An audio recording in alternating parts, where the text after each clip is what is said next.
Hello students.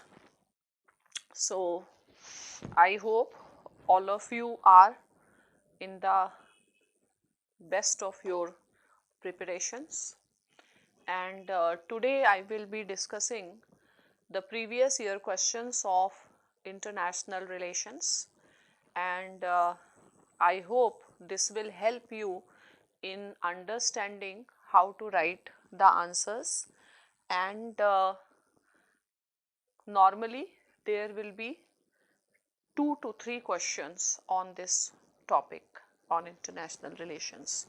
So this is a paper of 2019, and here the question is the long sustained image of India as a leader of oppressed and marginalized nations has disappeared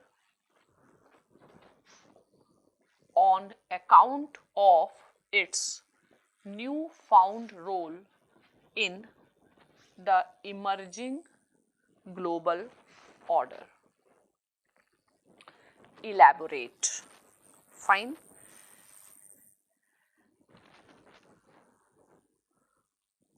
So the question is long sustained image of India as a leader of oppressed and south marginalized nations. So leaders of oppressed and marginalized nation means leader of the developing world, and sarcastically sometimes also called as trade union leader of third world countries. Long sustained image means since India's independence, and actually even before independence, India has organized Asian Relations Summit. Indian leaders have participated in the platforms like Brussels platform or in Communist International. Now the question is, has disappeared on account of newfound role in the emerging global order. So emerging global order means the post Cold War global order, and not only in economic sense but even in militaristic sense or even in political sense. India is recognized as the emerging power. Emerging economy, emerging power. India is addressed as the net security provider. Now your challenge is, how will you prove that it has disappeared? Fine. So what are the arguments which are often given that India is no more interested in leadership of the developing countries? One argument is, for long we see a sort of inertia against or with respect to the platform like non-aligned movement, and maybe India's interest in international economy is changing, and today developing world is internally differentiated, and at times on India's positions in Doha talks or India's positions in climate change, India is being projected as a spoiler, that because like at Copenhagen summit, uh, island states, they were attracted or they were influenced by European Union, and they held that European Union is ready for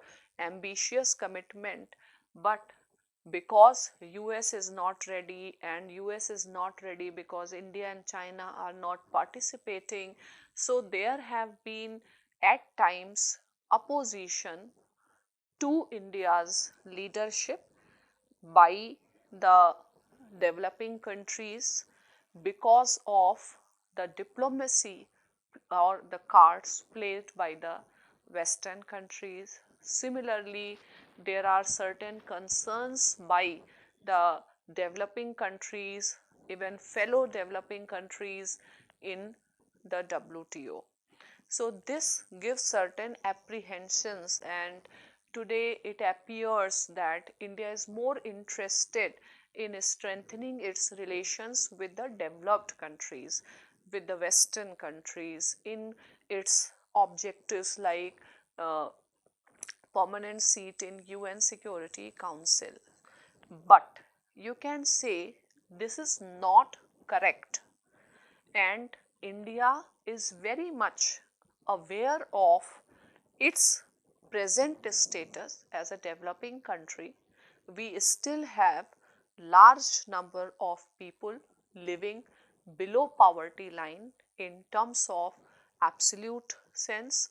Again, India faces many challenges like climate change and absence of technology and many such things, lack of resources, which are similar to that of the developing countries. And actually India has never lost the sight of the developing world.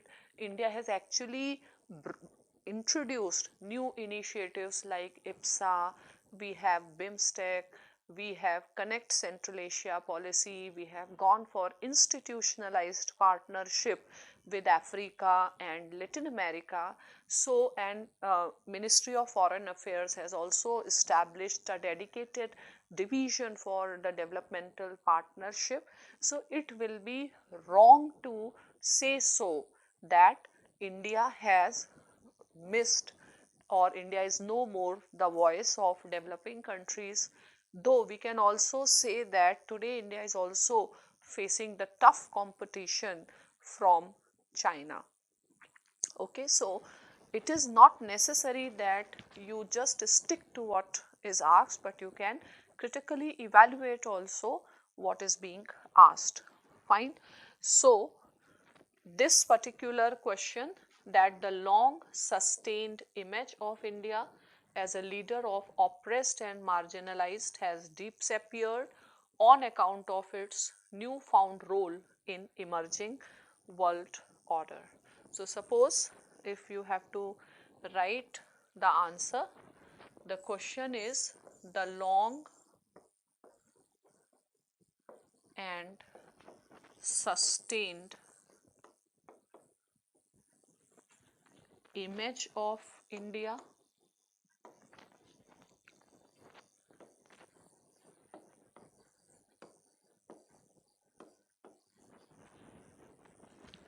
as a leader of the weak and marginalized community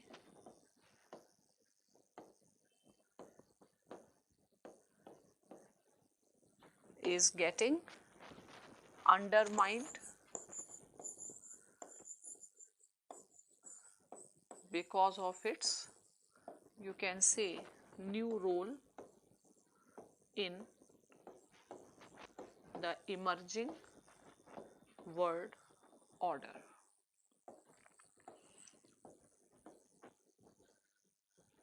Fine.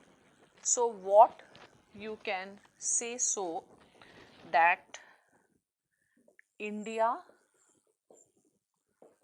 has always taken forward, I'll write it, that since independence and even before. So in bracket you can give reference to Asian Relations Conference which took place in Delhi in 1946. India has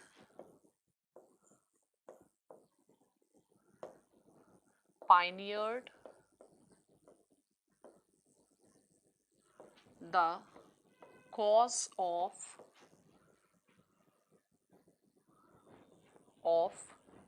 the developing countries at different platforms like UN General Assembly,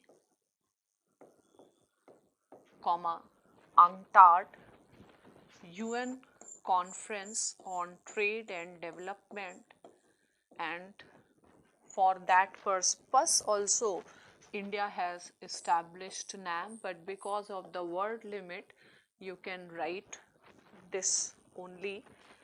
Then Stockholm Conference,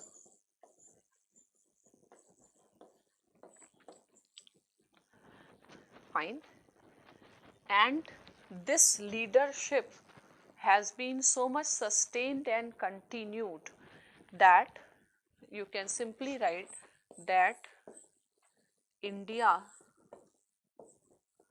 even earned the title of trade unionism, trade union leader, means like a trade union leader of the poor countries, of the developing countries. If you want you can add G77, fine, but it is said that now it is not playing that role. So you can say that there is a impression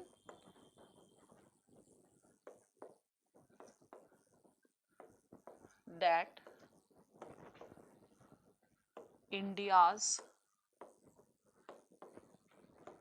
priorities have changed. There is an impression that India's priorities have changed,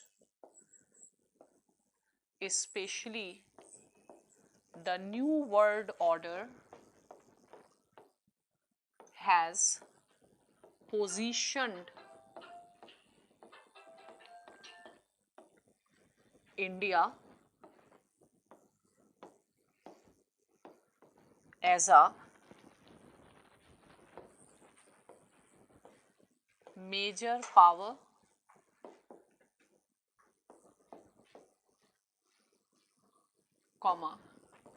emerging economy, fine, and at times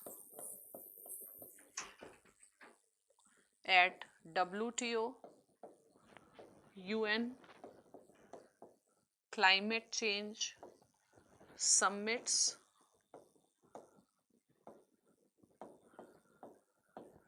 certain developing countries have even accused certain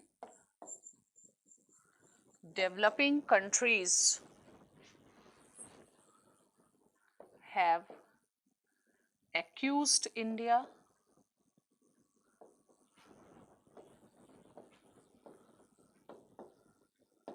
that it is willing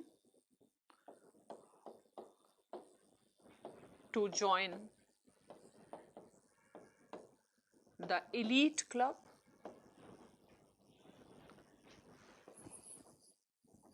So the elite countries, at the cost of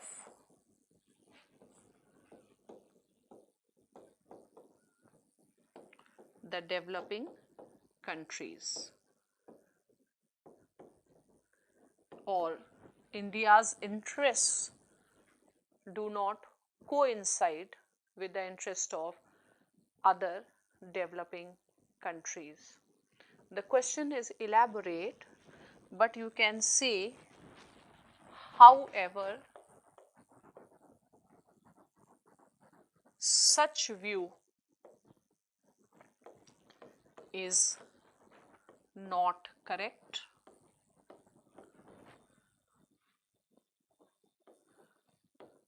India is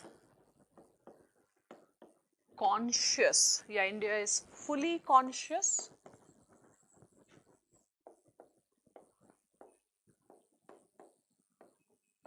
of its status as a developing country or part of global south,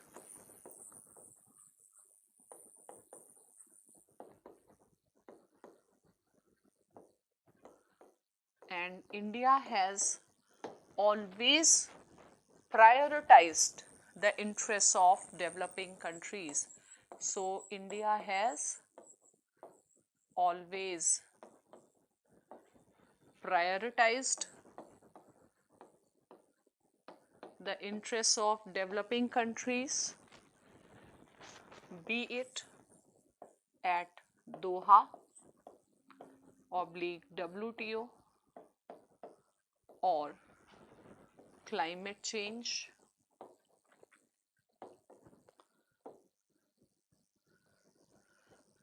fine. And India has launched new initiatives like IPSA, Mekong Ganga Cooperation,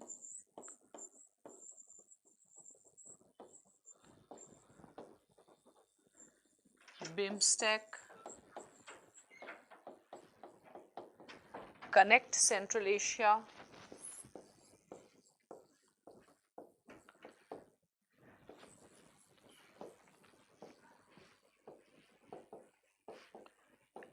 India Africa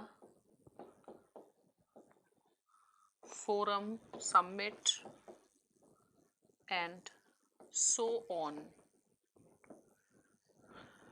Fine. And today, even has established a development partnership administration in MEA.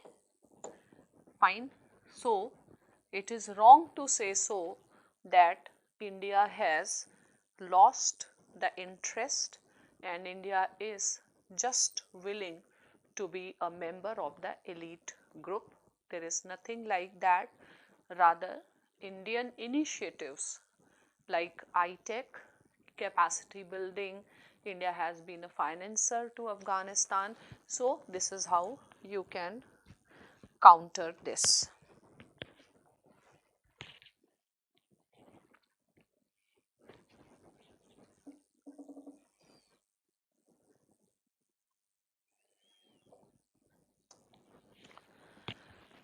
Now, let us see the second question.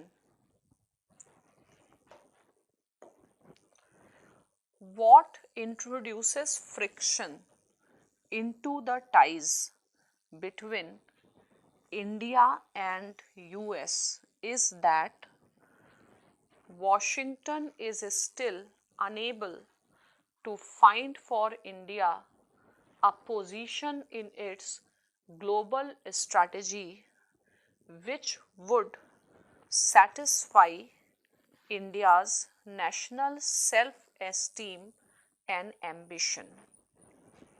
Explain with suitable examples. So, what introduces the friction into the ties between India and US. So first thing that question is saying, friction in the ties between India and US is that US is still unable to find for India a position in its global strategy that would satisfy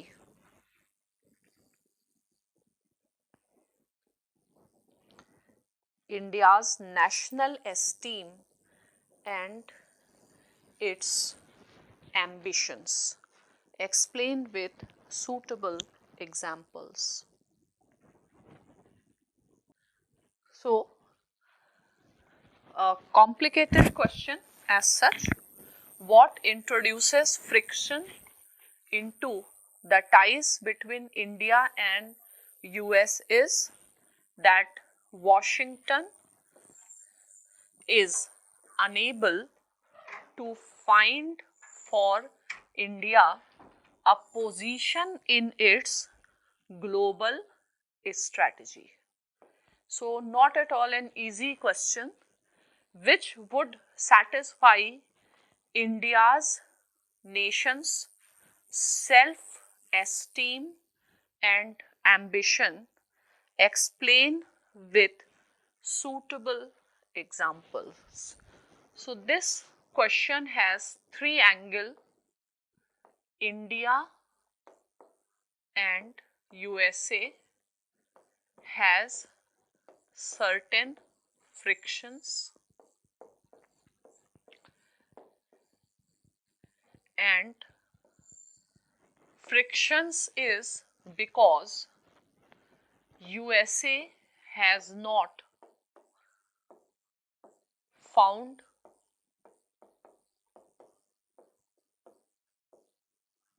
suitable strategy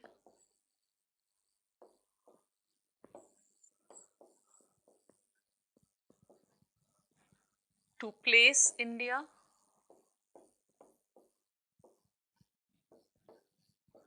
and the third part is which matches to India's aims or India's ambitions. Fine. So, now the point here is that India has always viewed itself as a major country or a key country in global affairs, even when India was not any significant power or in economic sense. And the reason is that we have inherited one of the greatest civilizations, and that is why there is one often repeated statement of Pandit Nehru is that India should get its rightful place in the Committee of Nations. So, India should get its rightful place in Committee of Nations. Had this question been asked in political science, India's identity or India's national self-esteem and ambition. So those students who have political science, and if there are similar question in their optional, so you can call it that it is a question based on social constructivist approach. Okay? Now, so India has this national self-esteem and ambition, which is like India is very much conscious of this fact that we belong to one of the greatest civilizations, and India should get its rightful place in the Committee of Nations. Fine. So, if you go by India's self esteem, India will not be playing the role of a junior partner. When we have not done this, when it was the Cold War time, we didn't have any resources and we went for the policy of non alignment or strategic autonomy. Fine.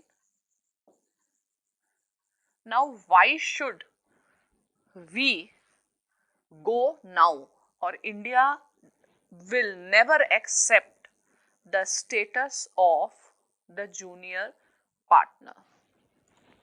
Now, US has not found the suitable strategy to place India. The thing is, US has been habitual of looking at the countries either as its allies or junior partners or satellites or as its enemies. So, India is not its enemy. India is also not US ally, and maybe US is not so much comfortable in dealing with India, like what should be the adequate format of India US relationship. And if we see that Trump wanted India to cancel S-400, former US presidents, they expected India will become a sort of a ally. India took long time in finalizing and entering into all the four foundational agreements. India often had the different position on number of global affairs, let it be Palestinian issue, let it be Iranian issue, let it be Syria's issue. So on number of issues, let it be climate change, let it be Doha, we find we have kept our own position, and India is not US enemy, plus India is also not US's junior partner. Fine. So the reason is there have been the frictions between India and US, and the question is that the fundamental problem, the question is that the fundamental problem is that US has not been able to find out a suitable position for India. Now, you can say that this is a statement of somebody, this is a comment of somebody, and you can disagree with that. Okay, you can disagree and you can say that is not the case. If you see in present time, India is the only country with which US relations have actually improved. US relations have actually deteriorated even with its neighboring countries like Canada, with its long-term allies like European Union or France. So US is the only country, India is the only country with which US relations have improved. Okay.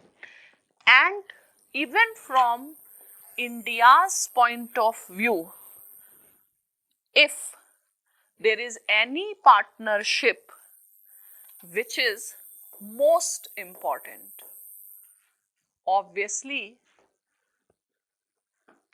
even from India's partnership, it is India and US relation. And the most important event is that Indo-US civil nuclear agreement. And actually what we see US actually accommodating India more. US President, even Trump, who is known for his hard approach, has dealt India gently. For example, giving exemption to India from CAATSA, allowing India to go ahead with Chabahar. And then you can say that frictions, disputes, conflicts, this is very natural part of any country's relations. Fine, any country, even if they are best of allies, this is very natural. And today, the relationship between India and US has transformed in a very qualitative way. It has gone beyond the issues and the personalities. It has got institutionalized, and their relationship is consistently getting strengthened. And it is also wrong that US has not found a framework. In fact, both have found the framework, and that framework is the strategic partnership. Okay.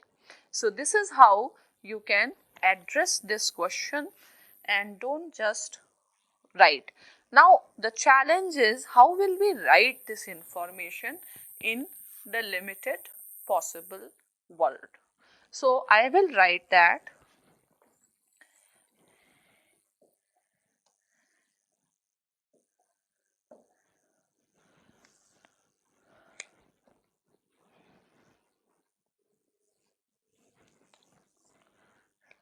right. So I will write in opposition to this question, gone are the days when India and US were called as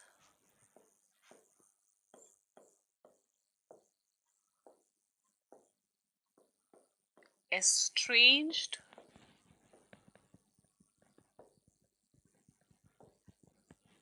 democracies.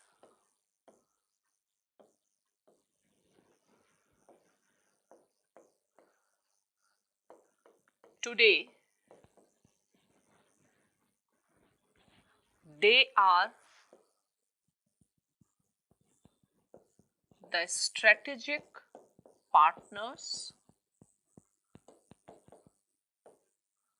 and if we quote the former president of USA, and if we quote the Obama, in the words of former President Obama, the indispensable partner.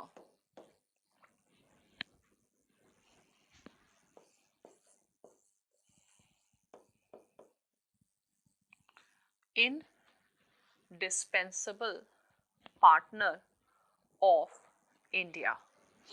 Now, right, despite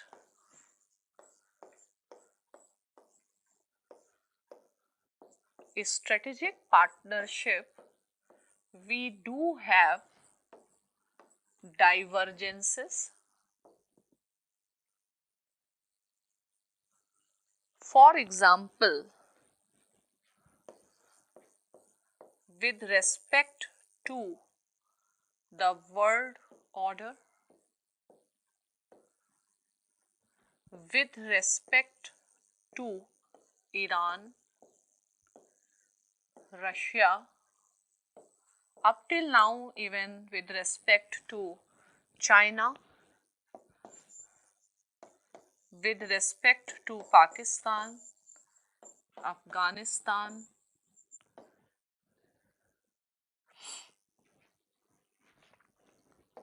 Doha talks, IPR issue, investment, climate change, and so on.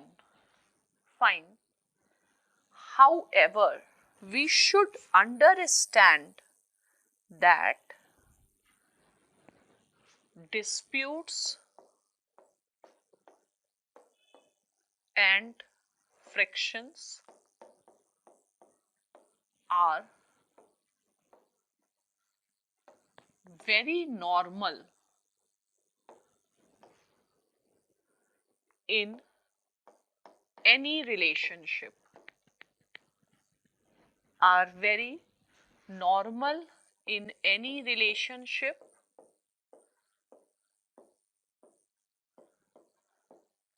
Fine. And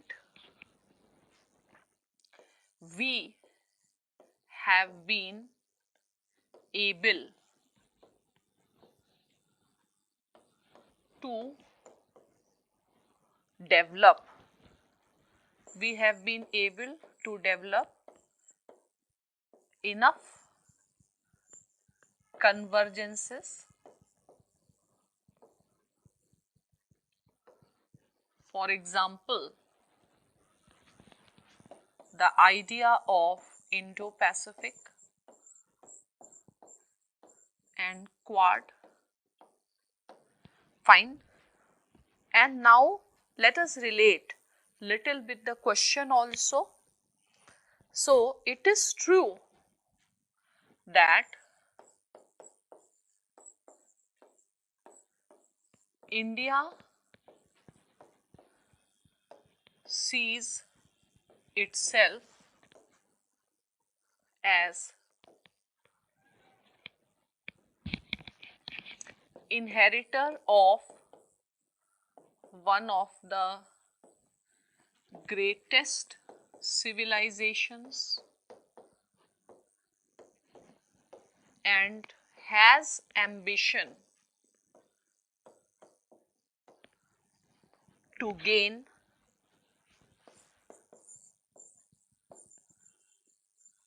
the rightful place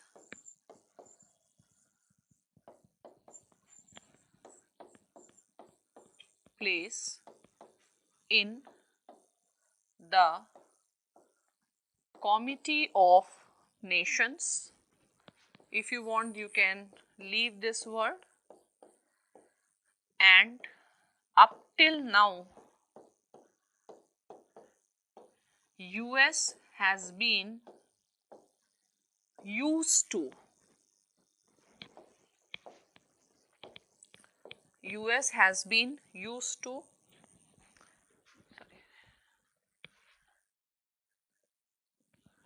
only US has been used to only two formats, either formats with respect to other countries, either as their allies or enemies. Fine. Nonetheless,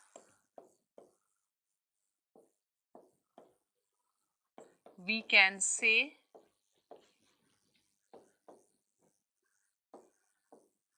that both have been able to evolve the framework, and that is the framework of a strategic partnership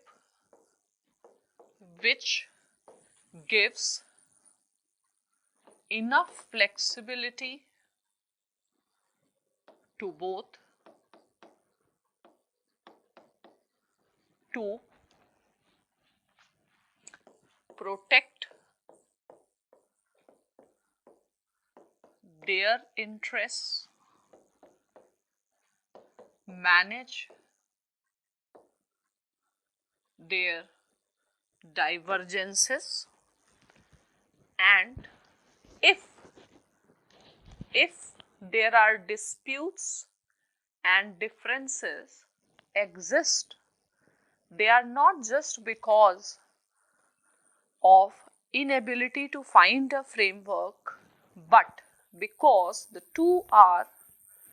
placed the two are placed in a very different geopolitical environment. So the priorities are different, and actually US has shown greater accommodation, for example on Chabahar, on Katsa. In comparison to that, India's accommodations to US concerns have been less flexible. Fine. In comparison, Indian accommodations have been less flexible.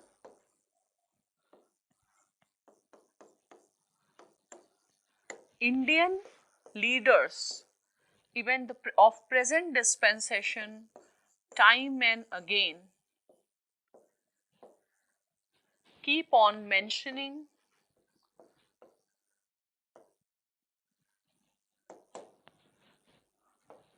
strategic autonomy. Fine. And as I said that Trump, who is known for hard policies, dealt India in a more gentle manner. We have given just minor concession on Harley Davidson, but in return, we have got, yeah, in this relationship, actually US has walked extra mile. Okay. So now let us see the next question.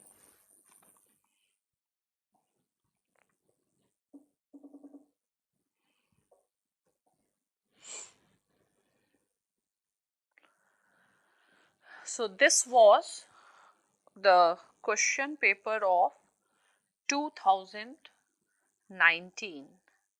So now let us do the question paper of next year.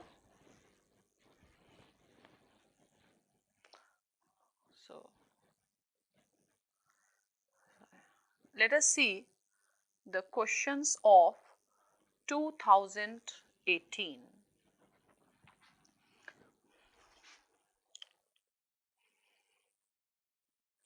What are the key areas of reform if WTO has to survive in the present context of trade war, keeping in mind the interest of India?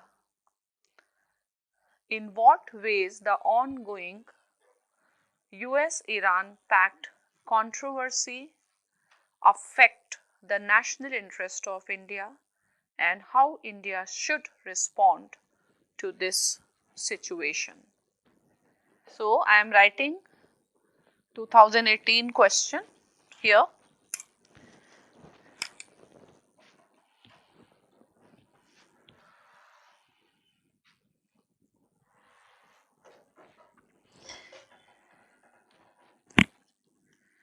What are the key areas of reform? What are the key areas of reform if WTO has to survive in the present context of trade war, especially keeping in mind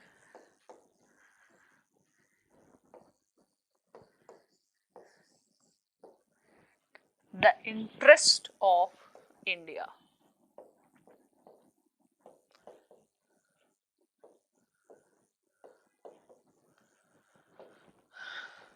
So, the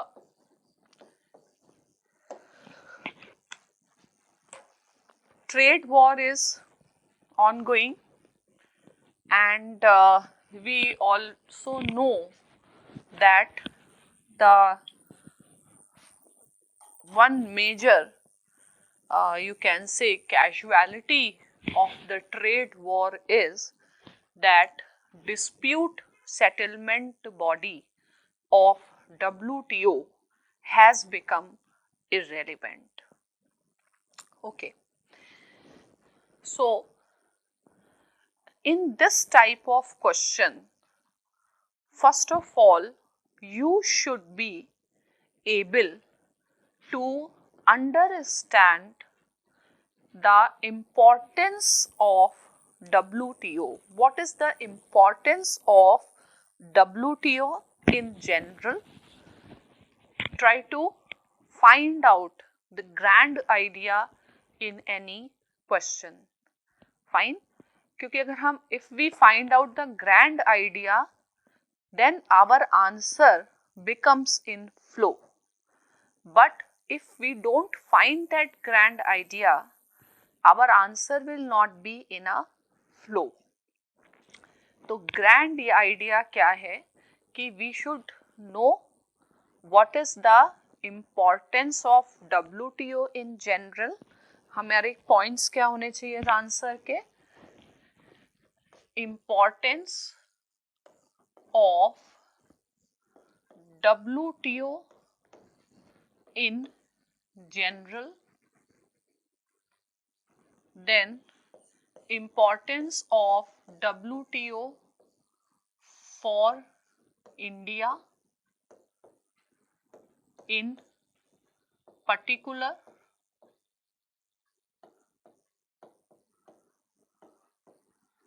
then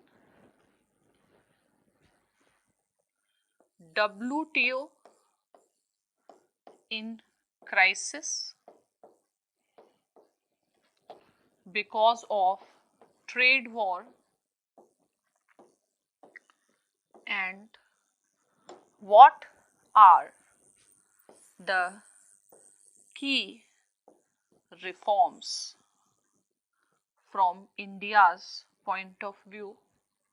Obviously, even for India, dispute settlement body will be important. Even for India, the institutional reforms will be important. Fine. So, first of all, we can write this that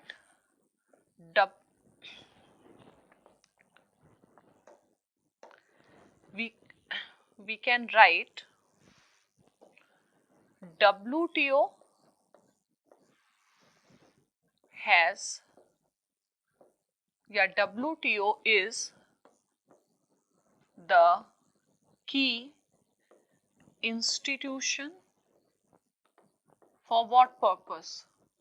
WTO is a key institution to set the global norms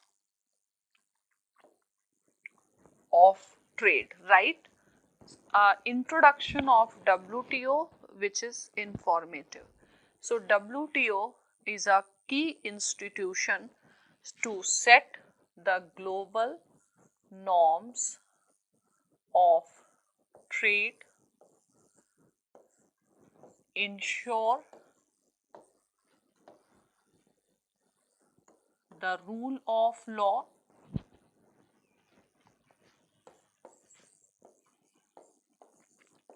in trade. There is no need to repeat it. Ensure the rule of law, provide platform for settlement of disputes in a trade related disputes in a peaceful manner.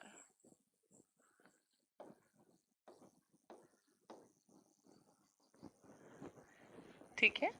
And then the entire logic behind the existence of WTO, the rationale behind WTO coming into existence, as well as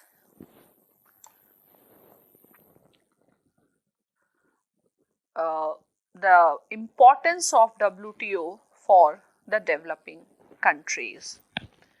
So, one of the major rationale for WTO has been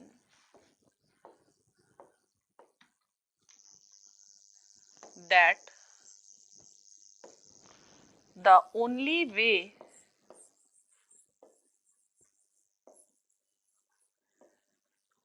we can address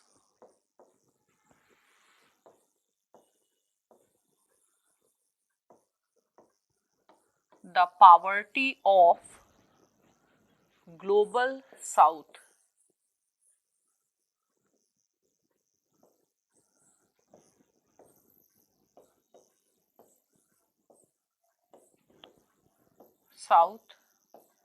is by trade and not aid. So, working on the theory of comparative advantage, each country will get the largest possible market, and more economic activity means more economic growth, more employment generation as a way to address the poverty of global south. Now, WTO is important for India specifically because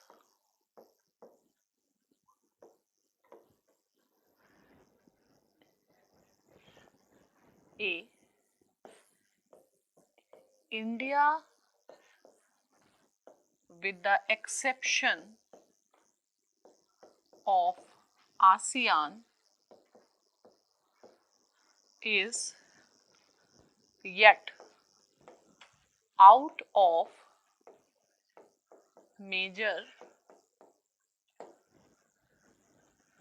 regional trade blocs like APEC,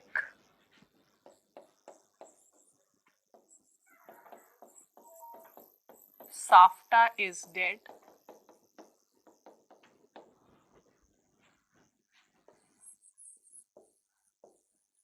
Fine.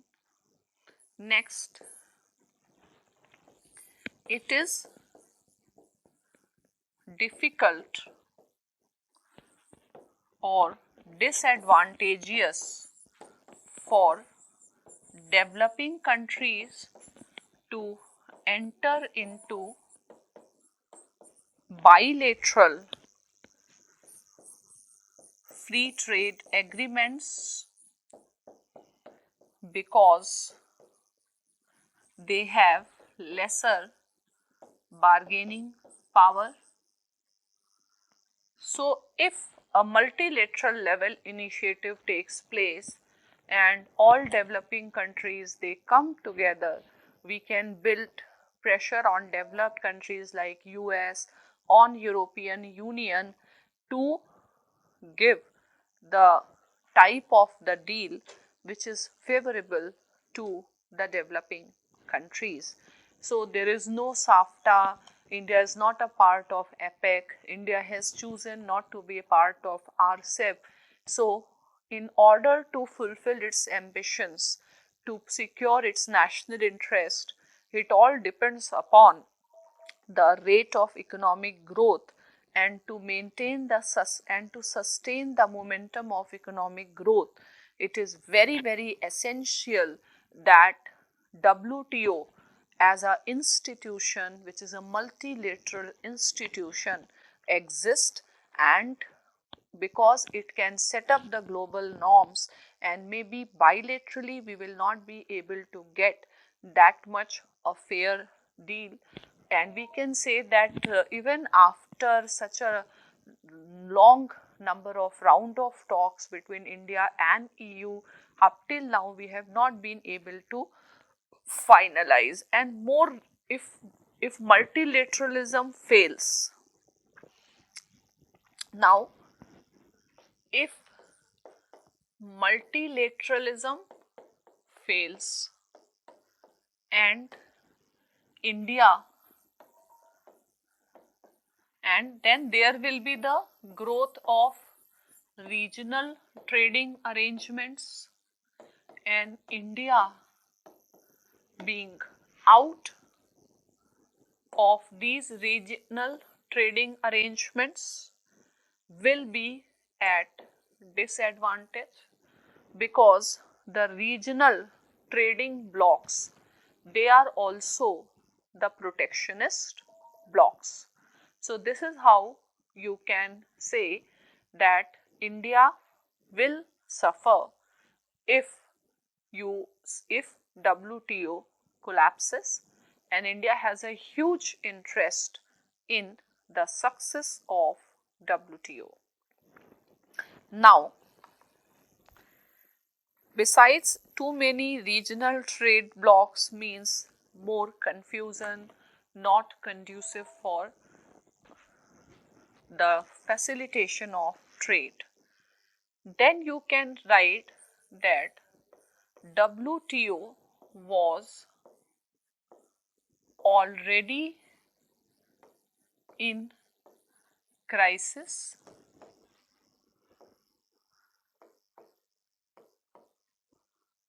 since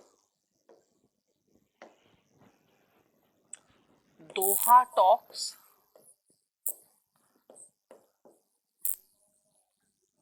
fine, and till now the negotiating parties have not been successful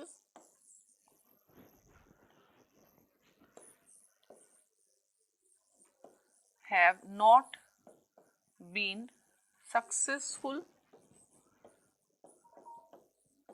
in resolving the key areas of dispute.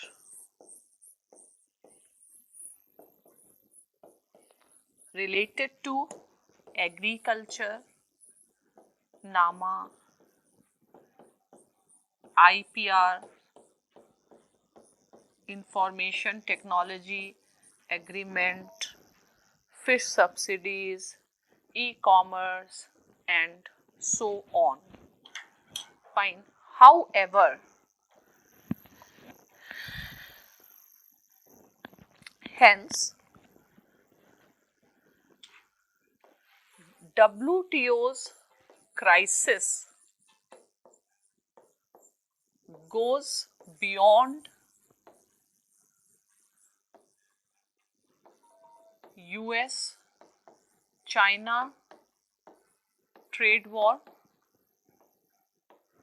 and even if US China trade war gets resolved, there are certain very structural and fundamental issues or disputes between North and South with respect to the global trade. But again, link with the question, however, if we see the present state of crisis where US has not allowed the nomination of the arbitrators in dispute settlement body of WTO can directly be attributed to the US China conflict. China is making inroads in the institutions. China is following unfair practices. China is trying to control these institutions. We have already seen the example of WHO.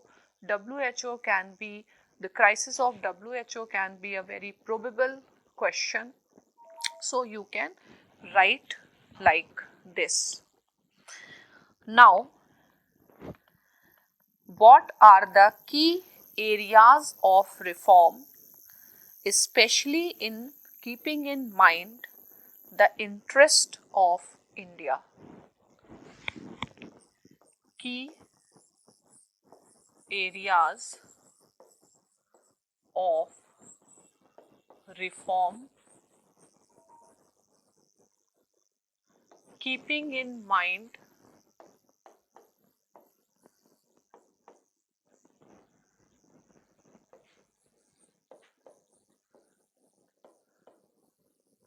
the interests of India.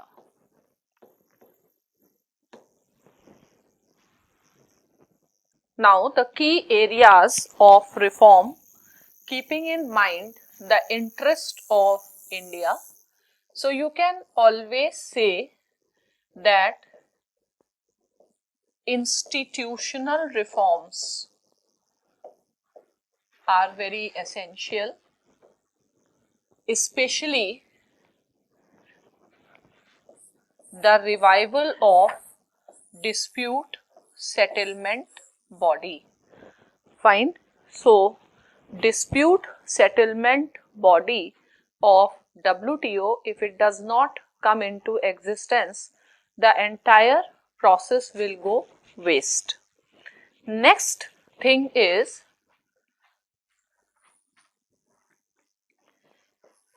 India should ensure, India's interest is there should be a permanent solution to food subsidies, to the food security program should be there. Next, since some of the last meetings, there is an indication that developed countries want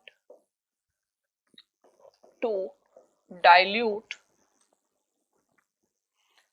special and differentiate, differentiated treatment with respect to the new areas of debate, new areas of trade, for example, in context of fisheries. So India should ensure that this special things with respect to developing countries continue. Then the other areas include IPR norms, especially in pharmaceuticals. Right now, there is a suggestion that the vaccine in context of COVID, it should also be exempted from IPR norms.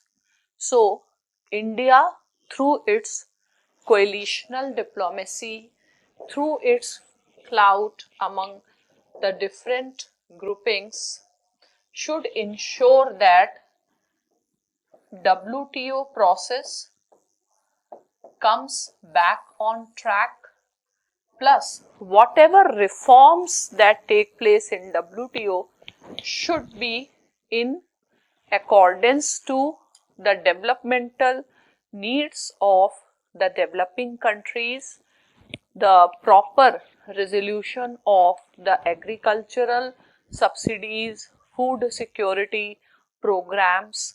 So, this should be the major aspects, and India has also presented its approach paper highlighting its priority areas.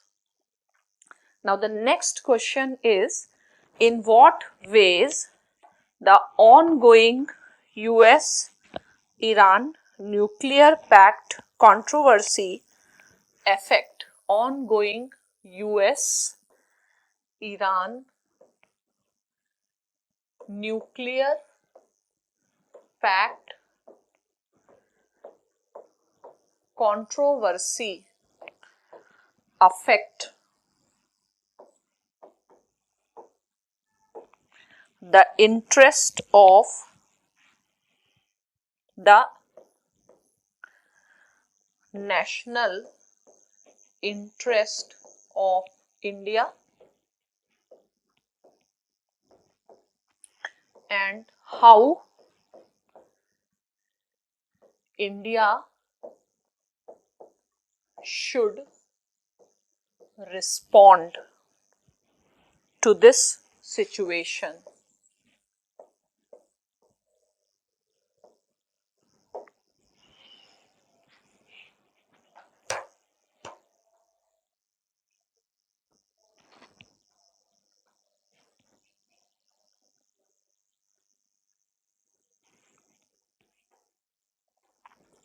So, in what ways US Iran nuclear pact, or you can say US Iran tensions like killing of Soleimani or other Iranian diplomats, and the maximum force policy, a maximum pressure policy of Trump.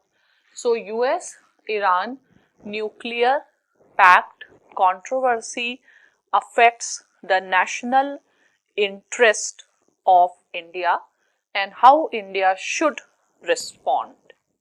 So, what should be the structure of this answer? The structure of this answer is importance of Iran for India. This is first thing. So, Iran is important for India for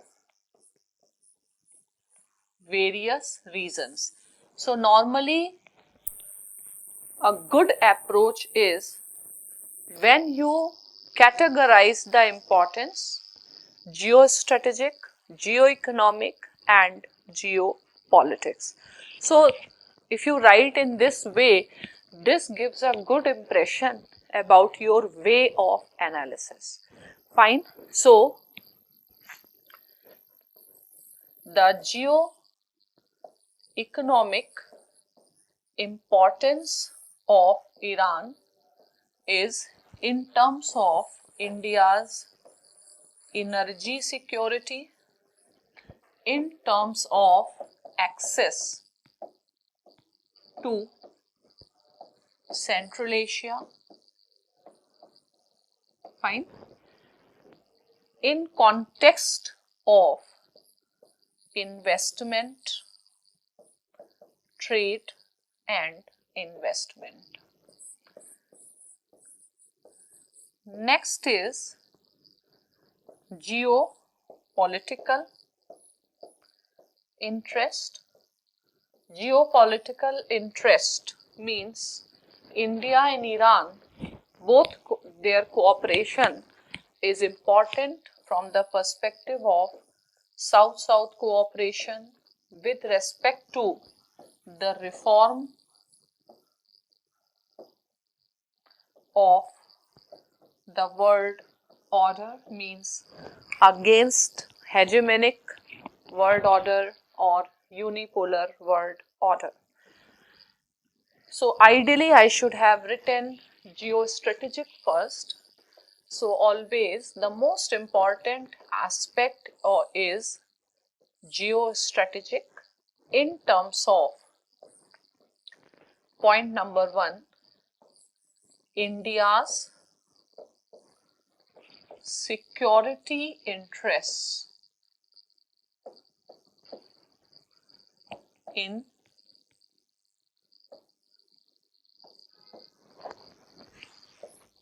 Afghanistan and Kashmir vis-a-vis Pakistan or threats emerging from Pakistan. Fine. So there are various set of interests which India has. In geopolitical sense also, Iran is also a leader of Muslim world, especially Shias, and India has the second largest Shia population. Fine. Now, the second aspect of the question is US-Iran nuclear tensions. Fine. So, US-Iran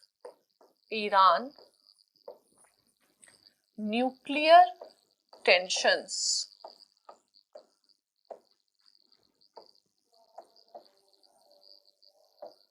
is, what is US-Iran nuclear tensions? And US-Iran tensions are not just on nuclear issue. Fine. So they are quite old. These are geopolitical contests, the contests for hegemony. So US-Iran tensions are the part of greater geopolitical contestation between US and Iran in one of the most sensitive regions of international politics. Fine. So US-Iran nuclear tension is one such expression, and the conflict goes back to the establishment of the Islamic, with the initiation of the Islamic Revolution in Iran, and Iran is a key challenge to US hegemony, And that is why we see the constant tensions between US and Iran. And then the next part of the question is how it affects India's interests. So, US Iran tensions and how it affects India's interests. So, basically, since the end of, or you can always say that US and Iran tensions will always give rise to political instability in West Asia. It will always increase the already polarized politics in the region, and this puts unnecessary strain unnecessary strain on India's foreign policy in safely navigating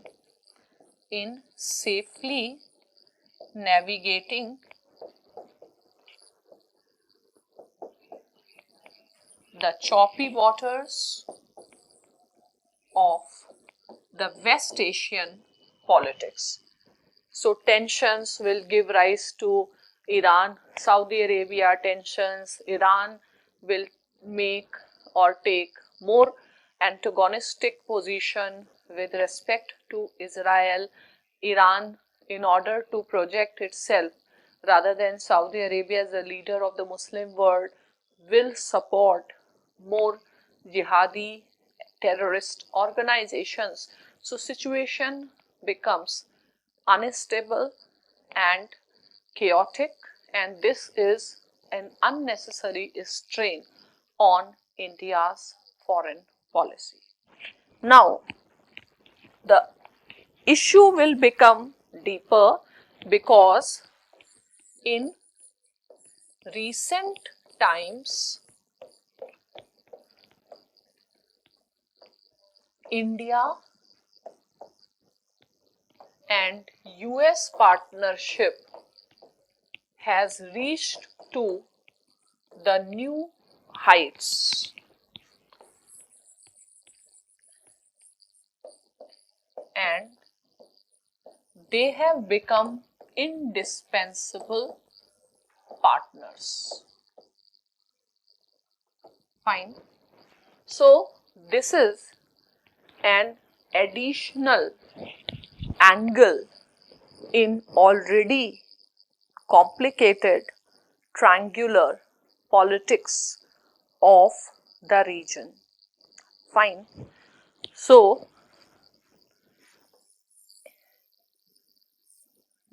right, USA's policy of isolating Iran, putting sanctions on the Iran so that the Islamic government of Iran collapses, compels US to shift or compels US to pressurize India from importing oil from Iran, especially in context of US pressure on Iran. Iran has an ambition, or Iran wants to get the nuclear deterrence, and through the oil market of Iran, Iran will get the necessary resources not only to take forward its nuclear ambitions but also to provide support to the militant organizations like Hezbollah's and Hamas. So US policy is that put sanctions on the regime so Iran doesn't have resources, and then the pressure on the civilians should lead to the collapse of the government. So India, US would like India to stop importing oil from Iran. So this impacts India's energy security. Fine. So this impacts India's energy security. The reason being that Iran, in terms of its geographical location, the transportation cost is cheap. India-Iran oil trade have been also in the form of barter, and most of Indian refineries have been made for the refining of the Iranian oil. Fine. However, oil is just one of the concern, and it is not the major concern. The major concern that US policy of putting maximum pressure, or even if let us say some change in the government, but US policy will always be to isolate Iran, to put economic sanction, has a potential of development of Iran, Pakistan and China axis. Now this is going to be the major concern for India, because Iran, Pakistan, China axis has already started showing its consequences, its adverse consequences for India in Afghanistan. So despite being a Shia country, and India and Iran were together during the war in 2001 against Taliban, but today Iran is supporting Taliban. Fine. So India can get oil from Gulf. India can get oil from Africa. It can get oil from US. It can get oil from Latin America. But Iran forming an alliance with China and Pakistan puts it can be detrimental to India's security. In fact, there cannot be a very favorable judgment even in Kulbhushan Yadav's case until unless Iran does not support India's or does not support India. So it puts India in a difficult position. Somehow India has been balancing, and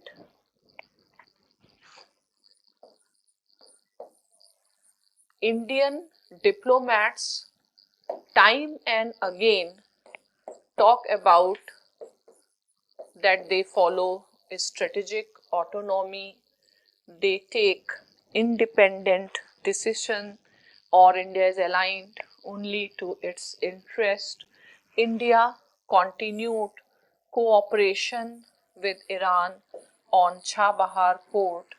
Recently, there is a trilateral agreement, two trilateral agreements. One is India, Iran, and Afghanistan trilateral. Another is India, Iran, and Uzbekistan trilateral agreement. So, India is trying to continue its engagement with Iran.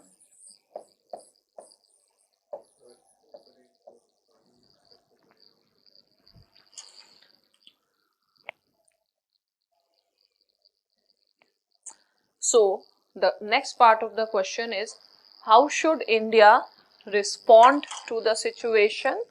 So, India is already responding to the situation, as we have already communicated India's reservations, and we have also seen that US has understood India's concerns with respect to Iran. So, if India has stopped the supplies of oil from Iran, US has given leeway to India to continue to remain a factor or investor in Chabahar port. So, in short, we can say that if India continues with its policy of strategic autonomy and multiple alignment, that will serve India's interest better in the region. But you can always mention that it will always be difficult for any country, and especially the neighboring countries like India, to navigate through the chopping waters of West Asian politics, or and managing the West Asian politics will continue to remain walking on a tight rope for few more years, until and unless some qualitative change happens in Iran and US relations. But it seems it is going to be next to impossible because of the rising ambitions of China and Russia. So, again, a challenging times for India's foreign policy, and India is doing right thing, that India is engaging with the leaders of Iran. There have been bilateral visits, there has been visit of Iranian foreign minister, India's prime minister also visited Iran, and India is trying to manage the various poles of West Asian politics. So now let us see the next question.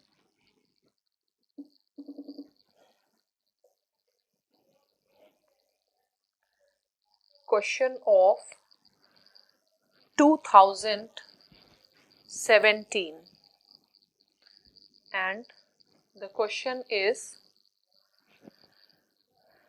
the question of India's energy security constitute the most important part of India's economic progress. Analyze India's energy policy cooperation with West Asian countries. So, what is the theme that you should have understood is that India's ambitions to get the rightful place in the Committee of Nations will depend upon India's economic growth. Today, if China is asserting itself, it is because China has the decade of the economic growth. Fine. So, India has to sustain the momentum of its economic growth, and for that, energy security will be very, very important. Though India can get oil from Latin America or Africa or US, but the importance of West Asia cannot be ignored in that context. So, what is happening is, like India's policy of look east, India has also gone for look west. Look West policy was initiated by Prime Minister Manmohan Singh, but with Prime Minister Modi, Look East policy has got the real thrust, and our foreign minister held that India's Look West policy got new thrust, and the foreign minister held that India's Look West will also match in terms of ambition as far as India's Look East policy is concerned. So we have seen that uh, we have strengthened the strategic partnerships with the countries of the Gulf. We are no more seeing these regions through the prism of Pakistan or prism of a religion, and these countries have also responded well to India's interest. Fine. And now let us see this particular question.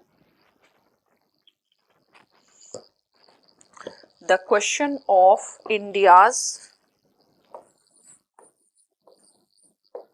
energy security constitutes the most important part of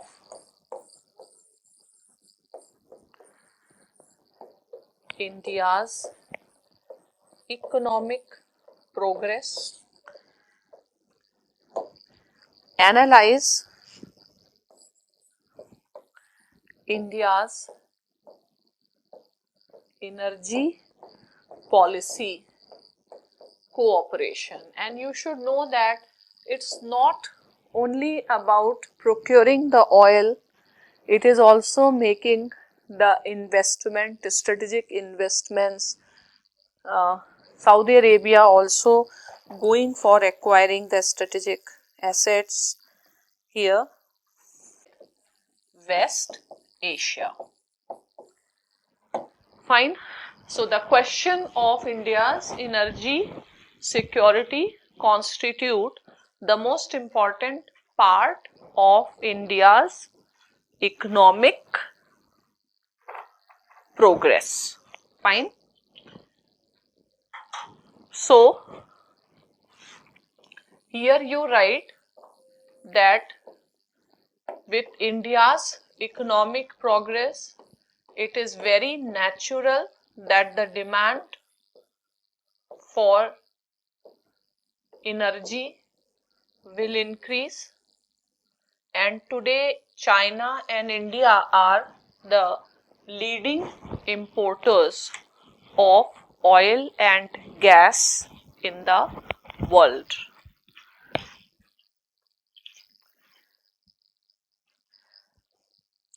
Fine. So obviously, for keeping our industries in motion, we require energy, the sources of energy, and hence today economic or energy security is a very important aspect of India's foreign policy. Fine. So the question also demands analyze India's energy policy cooperation with West Asian countries. So analyze India's energy policy cooperation with countries of West Asia. So West Asia is a natural partner considering the amount of resources as well as the proximity, and in recent time India has significantly improved its partnership with the countries of West Asia, and the importance of energy security in our economic growth is evident that we are not just sticking to West Asia, we are diversifying our partners in Africa, US, Latin America, and any other regions of the world. So, up till now, our traditional partner has been Iran, or even Iraq has been the leading suppliers, but because of US-Iran tensions and disruptions in Iran, India has moved strategically to improve the relations with the Gulf countries, and today India's energy cooperation with UAE and Saudi Arabia has reached to the new heights where these countries have also invested in India's strategic reserves. So, in the end, you can say that though West Asia is not just a gas station for India and its interests go beyond it, but still West Asia as of now the most important source of energy for India, and when you go for energy participation obviously it will have the spillover effect and increase in areas of mutual gains and cooperation.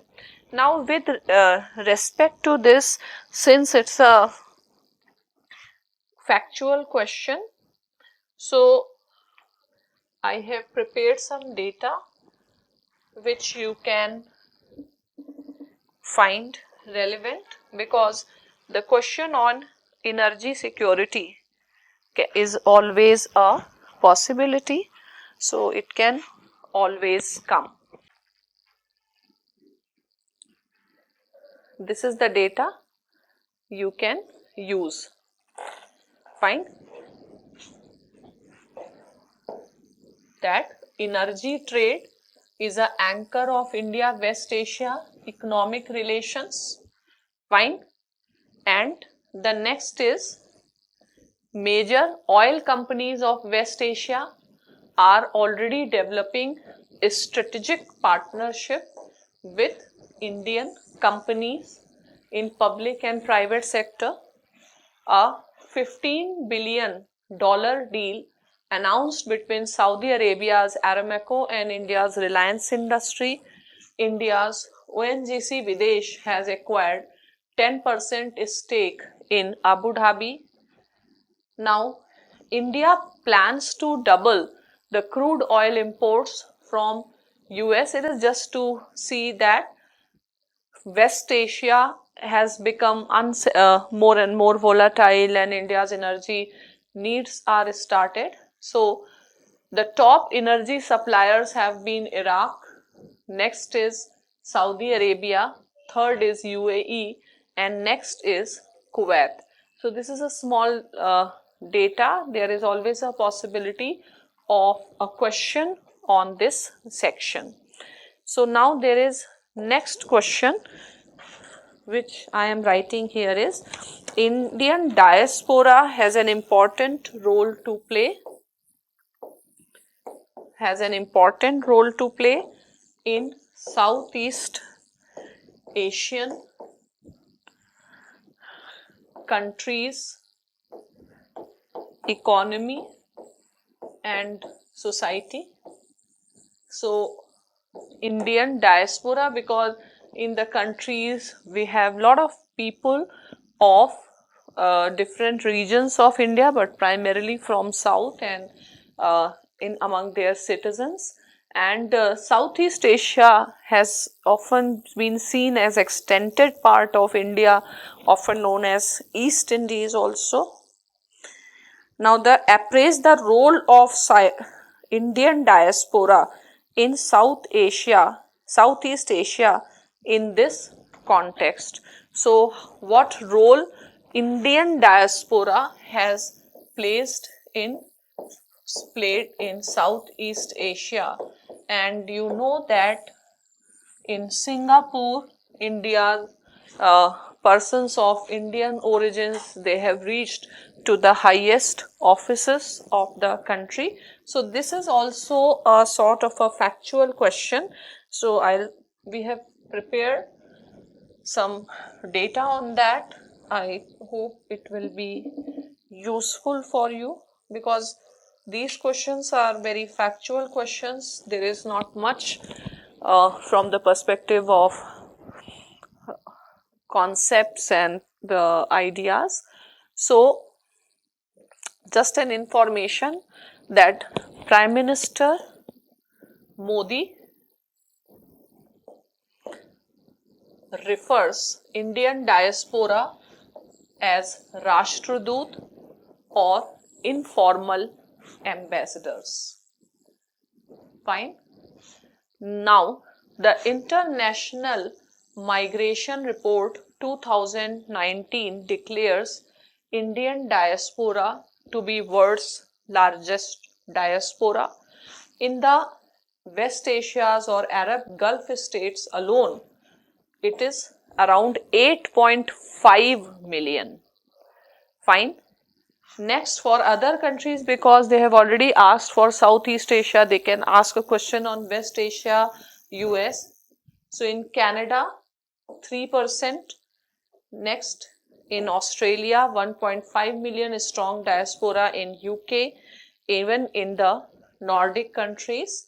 And according to the Global Migration Report, India receives highest remittances, 78.6 billion. Though this question, this content is not about their contribution, Indian diaspora's contribution in Southeast Asia as asked, but there is some data because a question on diaspora can come.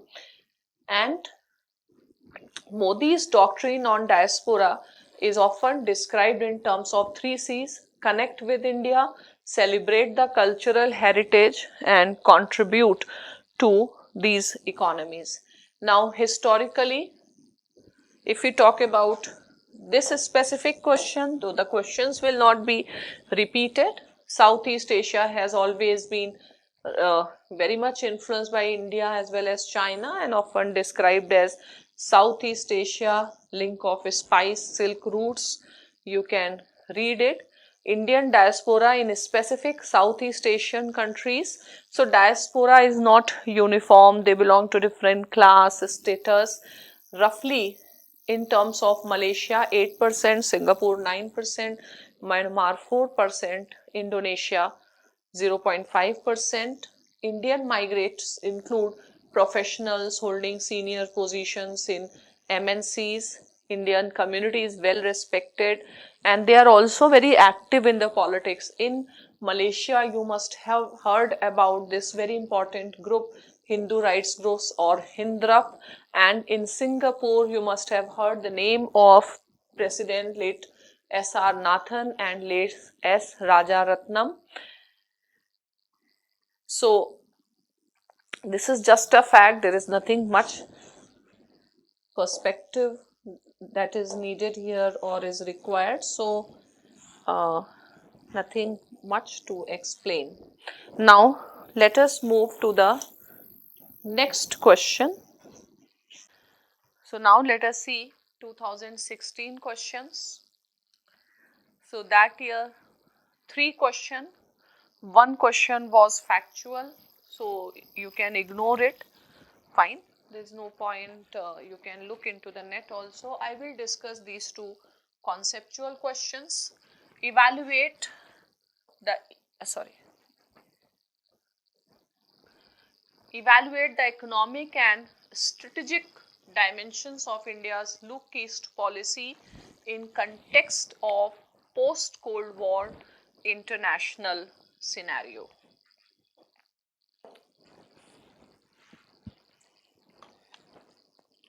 So Look East can be asked now as Act East or as Indo-Pacific.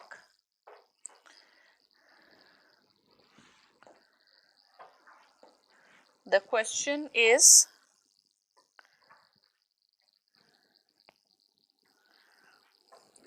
evaluate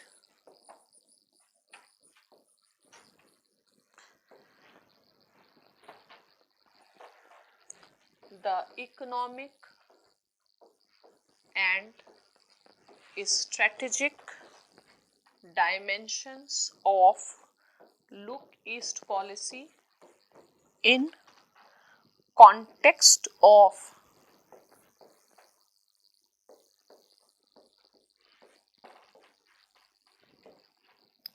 post-Cold War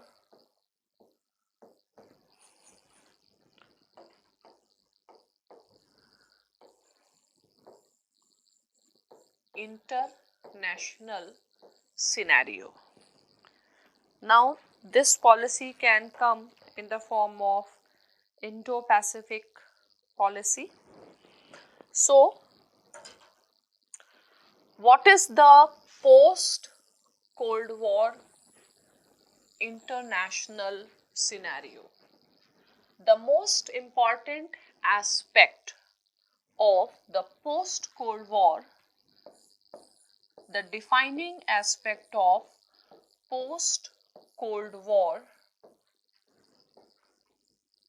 international scenario is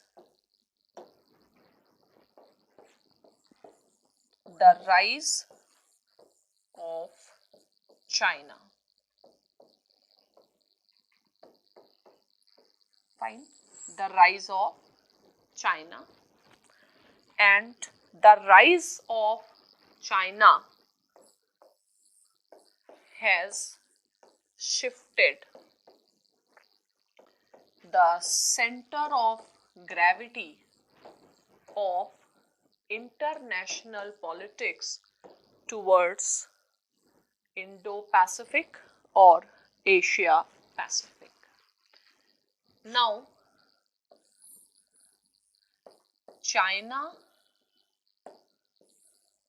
is India's neighbor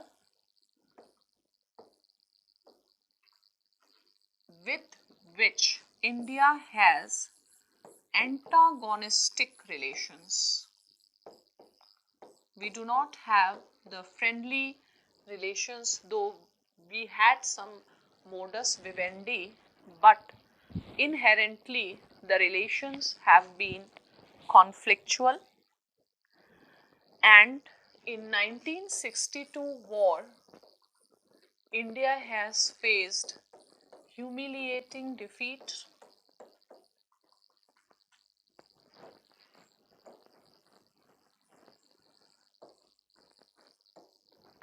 and China's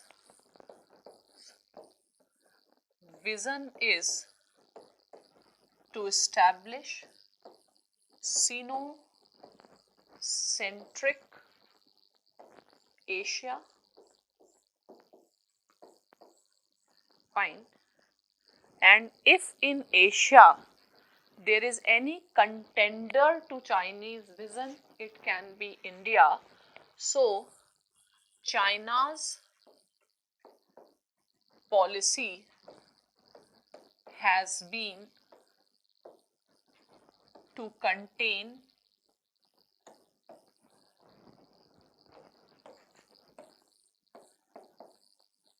the rise of India and confine India within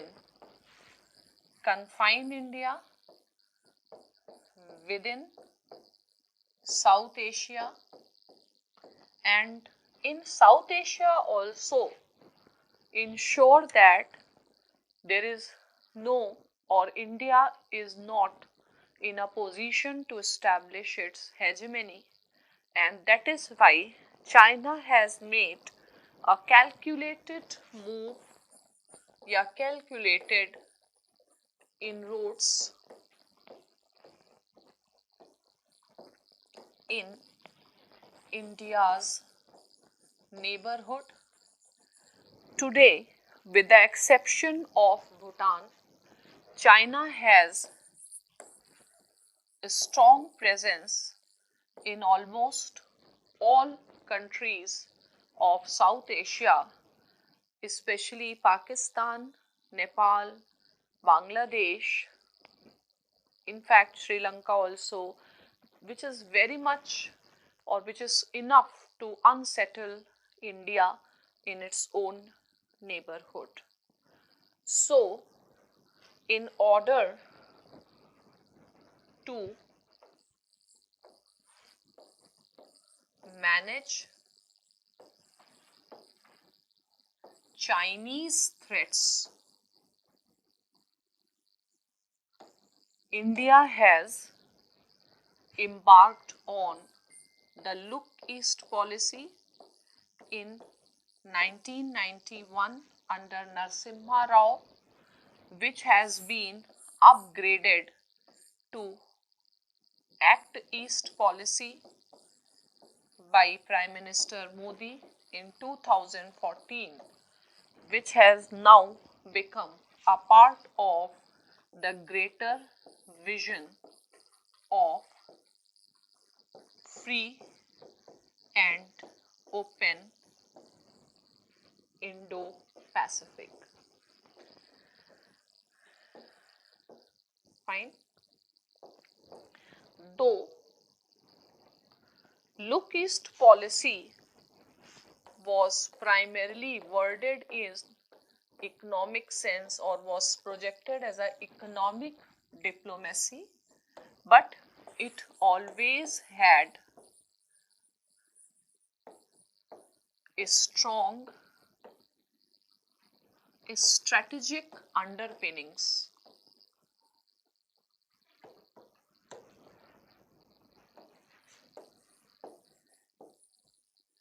So China sees that Look East or Act East policy as India's counter offensive in China's neighborhood.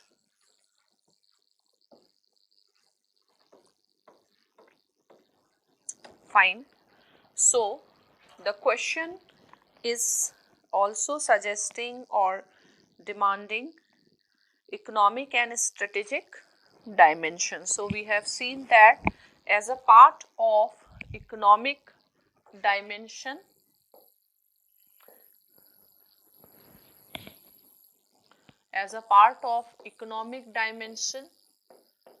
India has been deeply integrated with economies of ASEAN region, and India has also been the participant of RCEP, though India has decided to stay out of the economic grouping dominated by China for external and internal reasons, and India has strongly advanced the strategic initiatives.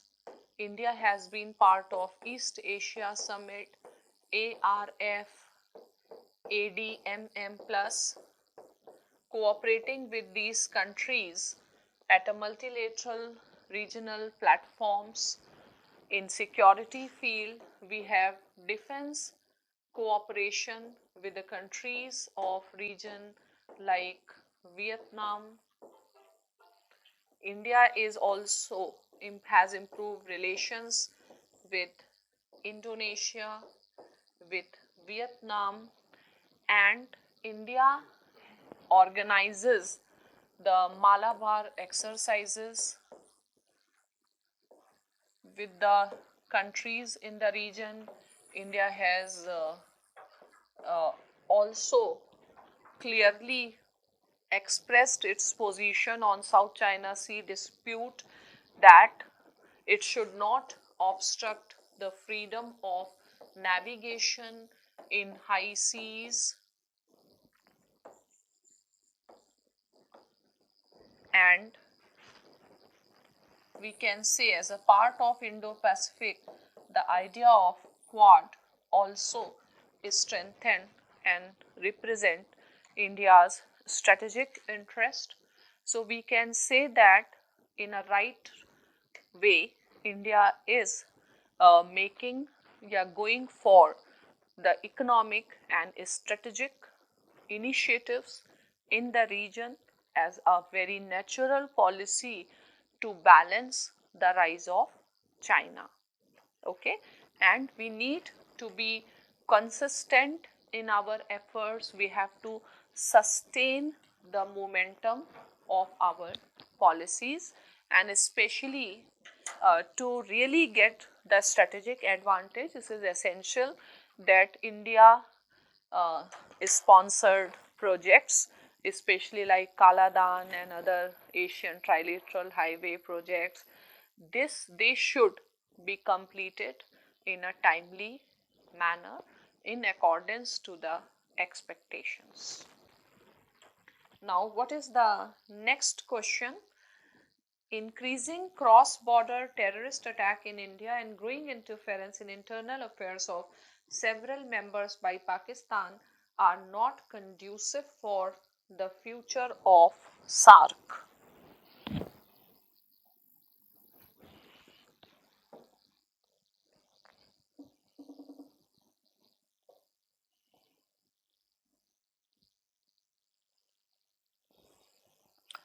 Fine.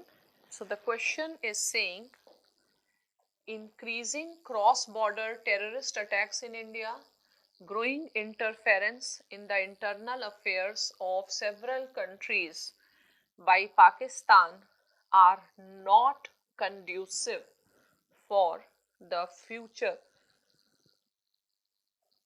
of SARC. Explain with suitable examples. This is the McBride Commission question, and this is a factual question, so there is no need to discuss. So I am discussing this question. So increasing cross border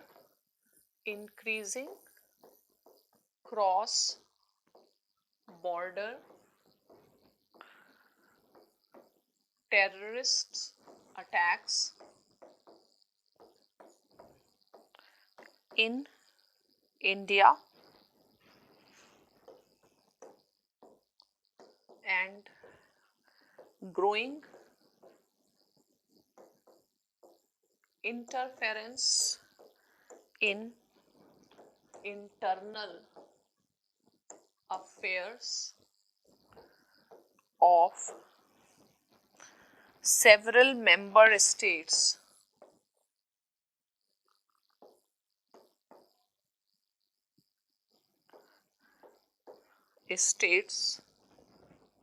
by Pakistan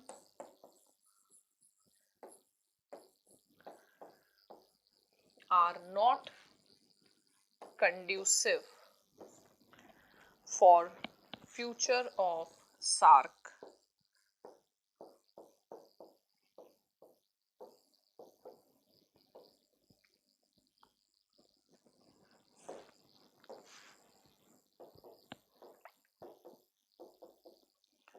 So, in this answer, first of all, you should tell what is SARC.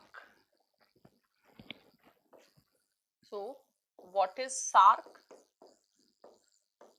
SARC is a regional organization of South Asian states. Then, importance of regional organizations. So, regional organizations result into the establishment of peace and prosperity among the members, and especially after the end of post Cold War, we have seen a huge push towards regional organization. And this thing becomes all the more important in South Asia, considering the two largest countries of South Asia are also the nuclear weapon states, and they are engaged in the rivalry since the time of their birth. Plus, South Asia is a home to the largest number of poors. South Asia face multiple challenges from radicalism to poverty, hunger, malnutrition, unemployment, climate change, and or it is in terms of vulnerability in terms of disasters, natural disasters. And then you write that out of all regions in the world, with the exception of Middle East, we can say South Asia is the least integrated. Intra-regional trade has stagnated to 5% of the total trade these countries conduct with the countries of the world. And SARC, and especially SAFTA, has remained a non-starter, and today SARC is in a moribund state, especially in 2016 SARC summit was due in Pakistan, but because of Pakistan led terrorist attacks in Uri and in Pulwama and lack of concrete action on that front, India has boycotted the SARC. Though in the time of COVID crisis, India has tried to revive SARC by organizing the summit, the virtual summit, and creating a fund dedicated for meeting the challenges of this particular emergency. Yet everybody understands that SARC is in the state of coma or in the state of deadlock, despite the fact we see the regional integration moving in leaps and bounds in our own neighborhood. If we look at Southeast Asia, which was also as divided as our region, as affected by the great power or superpower rivalry.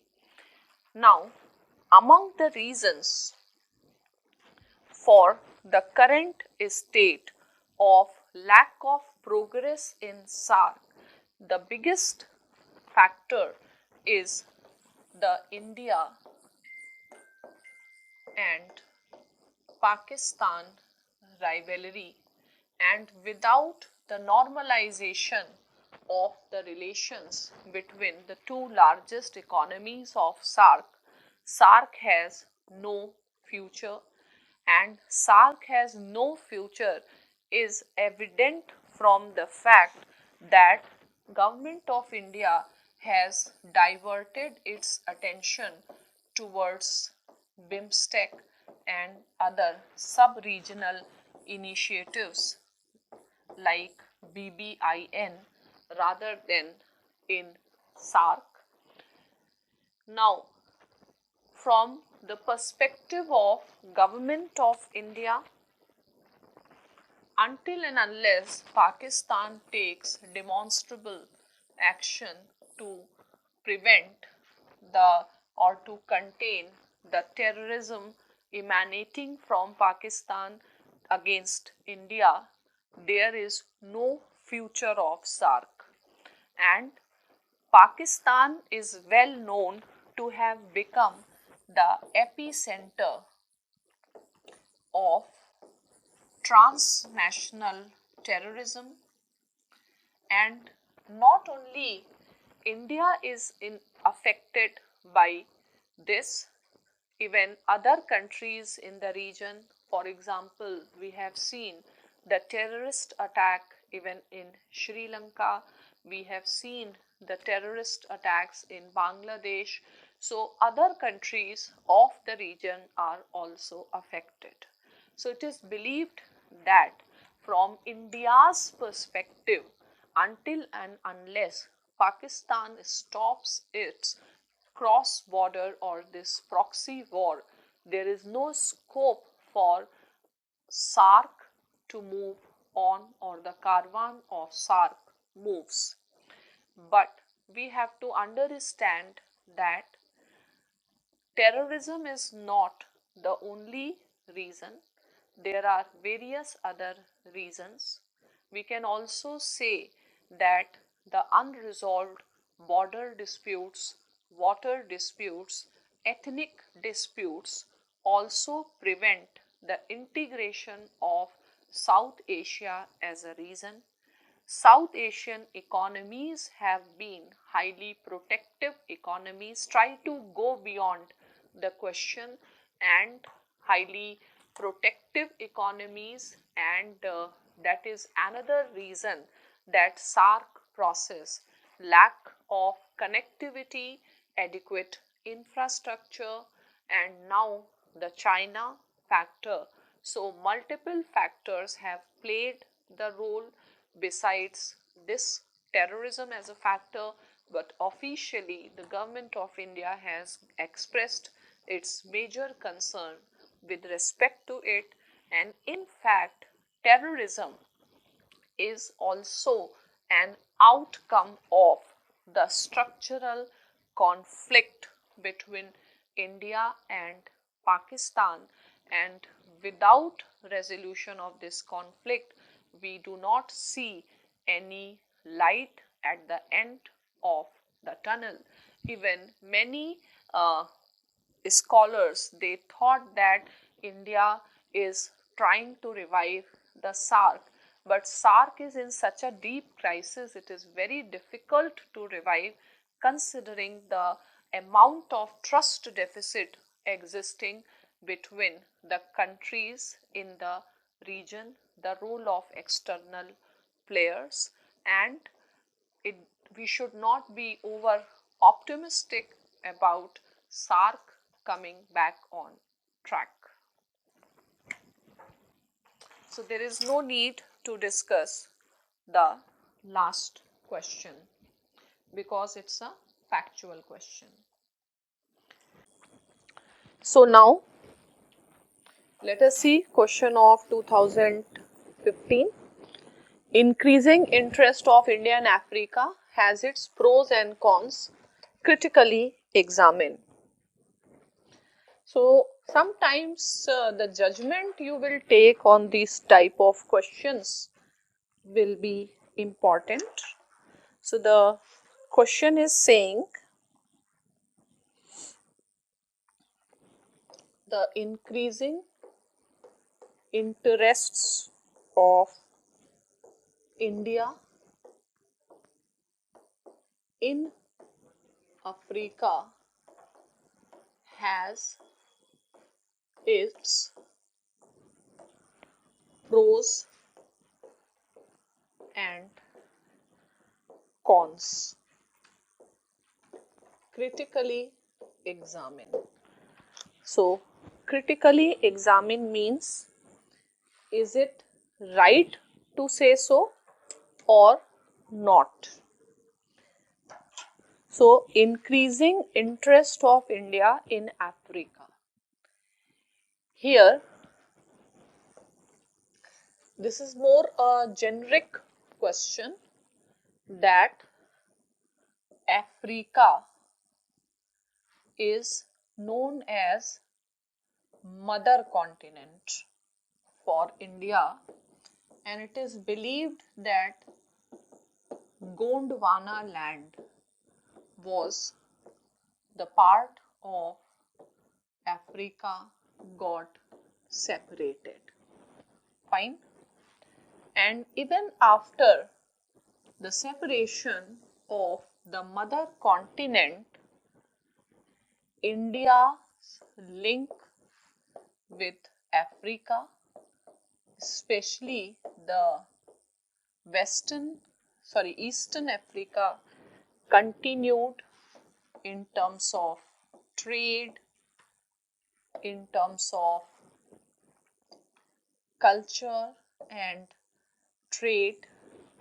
In modern times, you can say Gandhi started his satyagrah from Africa, and then after independence, Pandit Nehru's policy of non-alignment, which focused on Afro-Asian solidarity, ending the racialism and colonialism, has been of huge importance from the perspective of Africa.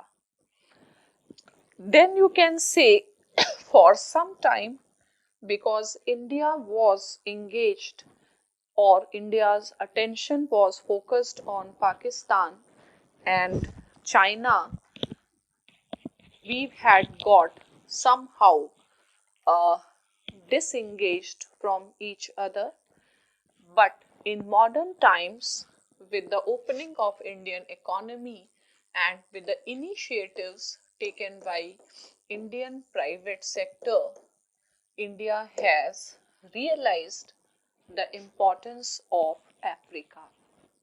Today, Africa is important from geo-economic perspective in terms of India's energy security, food security, place for market of India's good,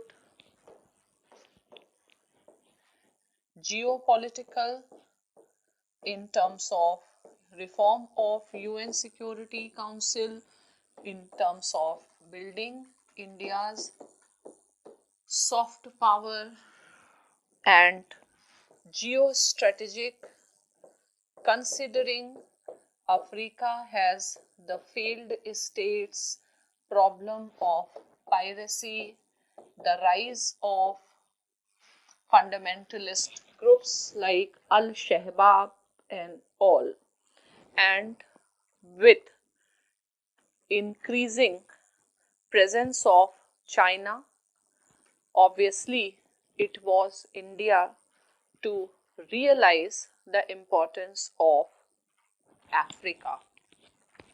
So this is how you can discuss the main theme, and then it has its pros and cons.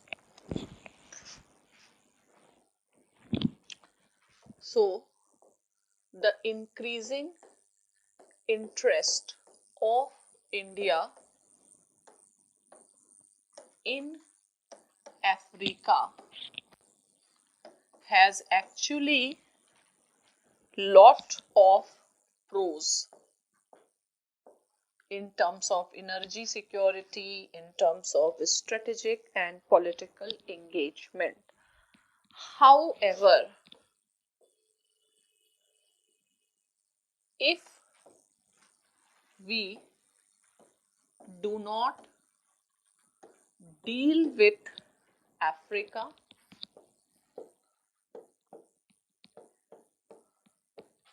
in a sensitive manner, it can result into the negative consequences.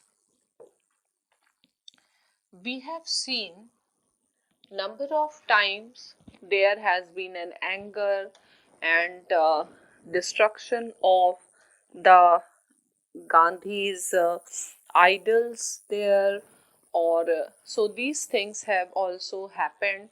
At times, Indian private sector has not acted with responsibility. They have been involved in corruption. So, what is essential is that India should come up with its Africa policy by involving all stakeholders, means government of India, private sector and Indian diaspora in the region. Fine. So India needs to have an Africa policy. We have to be guided by the Gandhian approach that the exchange between India and Africa cannot be purely on the commercial points.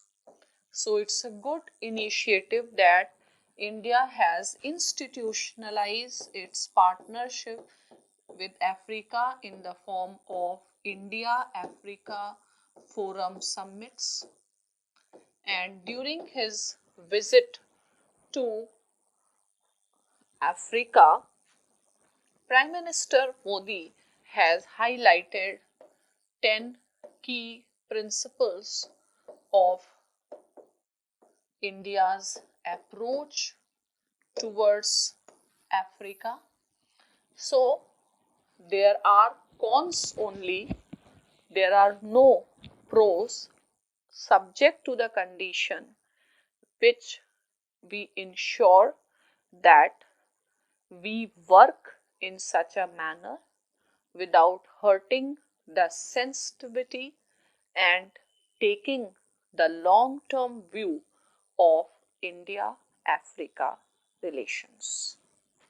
Sometimes it is suggested that India is also a poor country and India has to provide huge aid to Africa under ITEC mission, or Indian peacekeepers have been sent to a very work in a very dangerous situations, but still we have to continue working with the spirit of the Indian civilization, the spirit of Vasudhaiv Kutumbakam, the vision of Prime Minister Sabka Saath and Sabka Vikas, that it should not be just limited to domestic sphere, but it should be extended even to the external sphere.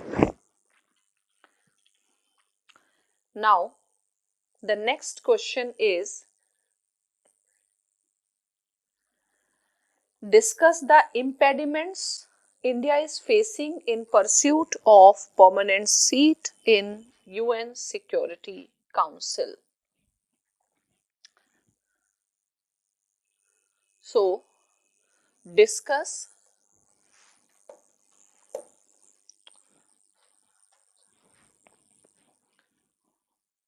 the impediments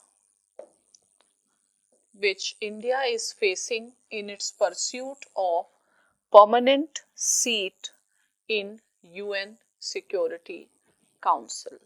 Fine.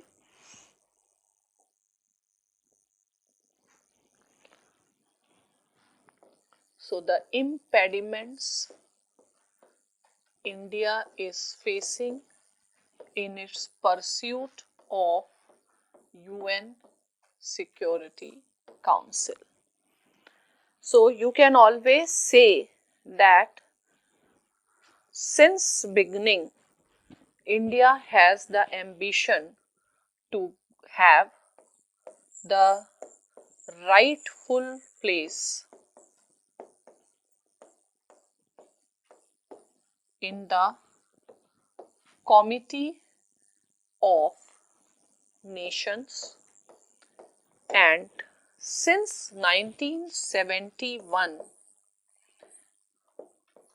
Government of India has expressed its desire to be the permanent member of UN Security Council. However, India's pursuit of UN Security permanent seat in UN Security Council appears to be a distant dream. In the past, India has taken lot of efforts. India has various qualifications also. India is the largest democracy in the world, and if India is outside the UN Security Council, it questions the very legitimacy of the institution itself. India is largest democracy, technological and nuclear power among the developing countries. Next, India has made unparalleled contribution to UN peacekeeping. India's constitution is committed for international peace and international law, and the type, like up till now India has contested for the non-permanent member for 9 times. Only once Japan has defeated India, otherwise India has always been elected as a non-permanent member. This time it will be the 8th time India will be acting as a non-permanent member, and this also shows the overwhelming support India has. So India has almost all credentials, and India has done and played an active diplomacy, improving its relations with the Western countries, working in the interest of the developing countries. But unfortunately, there is no concrete progress. And there are actually several impediments and not one. So there are several impediments. So first impediment is the procedure of amendment is itself very rigid. The talks for expansion of UN Security Council is going for since long, but there is a lack of consensus among the member countries over the basic formula. Next, initially India was supported by USSR, Britain, France, and not by US and China. But now US also support. But as China's India rivalry is increasing, it seems that China will never support India's entry in UN Security Council. We have already seen Chinese attitude with respect to India's entry in NSG. So at times it is also felt that because India is going for G4 approach, working with other countries, and that also impacts because Even when China may agree to India's membership, China will never agree for Japan's entry in the Council. Similarly, Argentina opposes Brazil's entry, Italy opposes Germany's entry, and somehow it is like sinking and swimming together type of a situation. So actually there are not one but there are several impediments, and hence various scholars suggest that India should rather focus on its internal development. There is like the reform of UN Security Council is like going to be a Sisyphus tragedy for India. So India is taking lot of efforts, making a lot of efforts, but ultimately it sees nothing is happening. So Sisyphus tragedy is carrying a big boulder on your head only to see the things are falling down. Fine.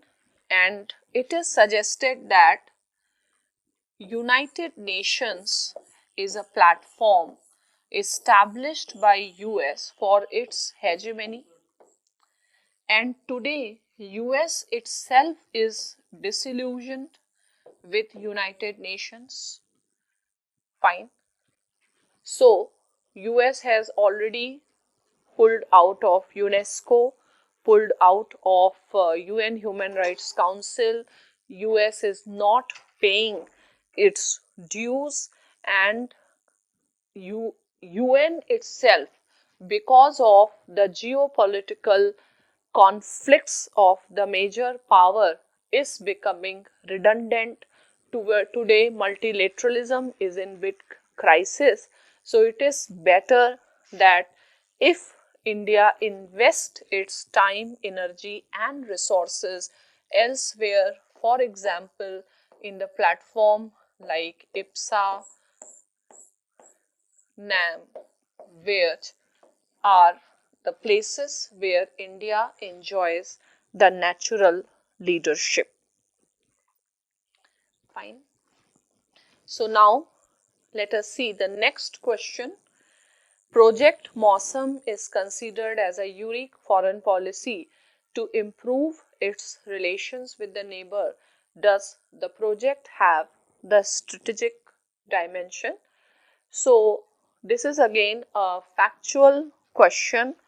There is nothing much to discuss, and you can say that every foreign policy, every initiative always has a strategic dimensions, and Project Mausam is also having the strategic dimension, revival of India's relationship with India's neighbors, especially the maritime neighbors, and in recent time the importance of maritime security has increased a lot, and Project Mausam helps in building India's soft power, re-establishing the connect between India and other countries of the region. Fine. So, regarding Project Mausam, if you want, you can note down certain facts about Project Mausam, and it was launched in 2014.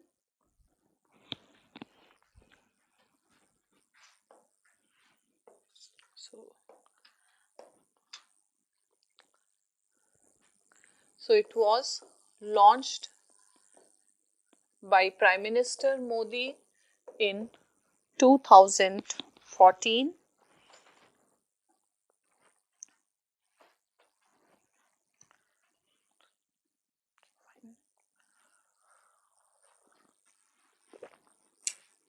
It is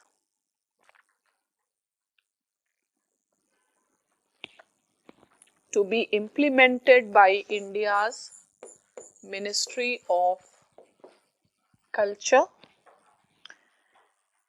and the objective is to revive the lost linkages with the nation, create links to the World Heritage Sites, and Government of India Ministry of Culture has also allocated the funds. The other supporting bodies are Archaeological Survey of India and Indira Gandhi National Center for Arts.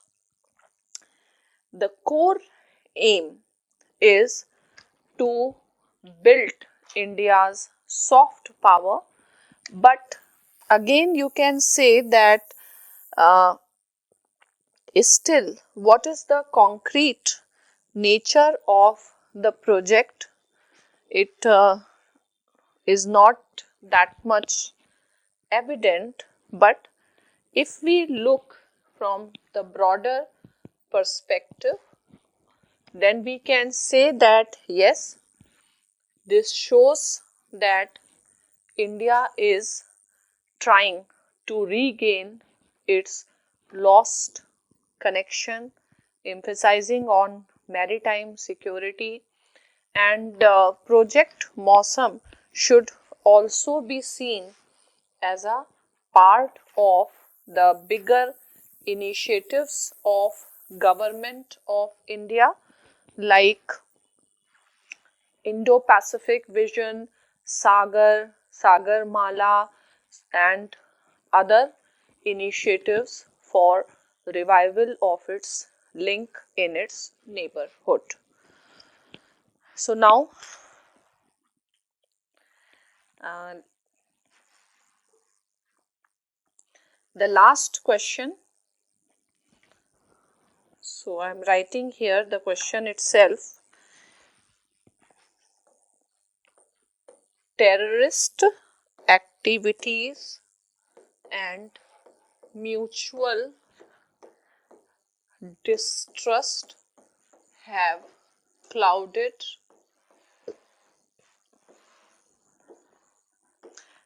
India-Pakistan relations.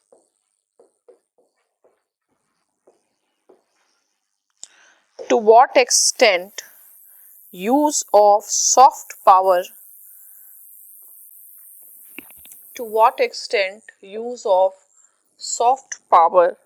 like sport and culture activities can generate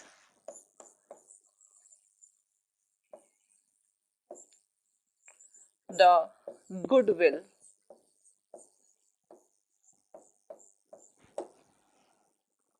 between the two countries. Fine. So the question is, so normally with Pakistan, the questions somewhere are around this terrorism aspect. So the basic question is that do you think that this soft power diplomacy can work? So first of all, you will have to show the importance of India-Pakistan relations, how important they are. So you can say that India-Pakistan relations are not just bilateral, they have a matter of global concerns, and especially in context of the two are nuclear weapon states and Pakistan is almost a failing state, and there is a huge possibility of the nuclear weapons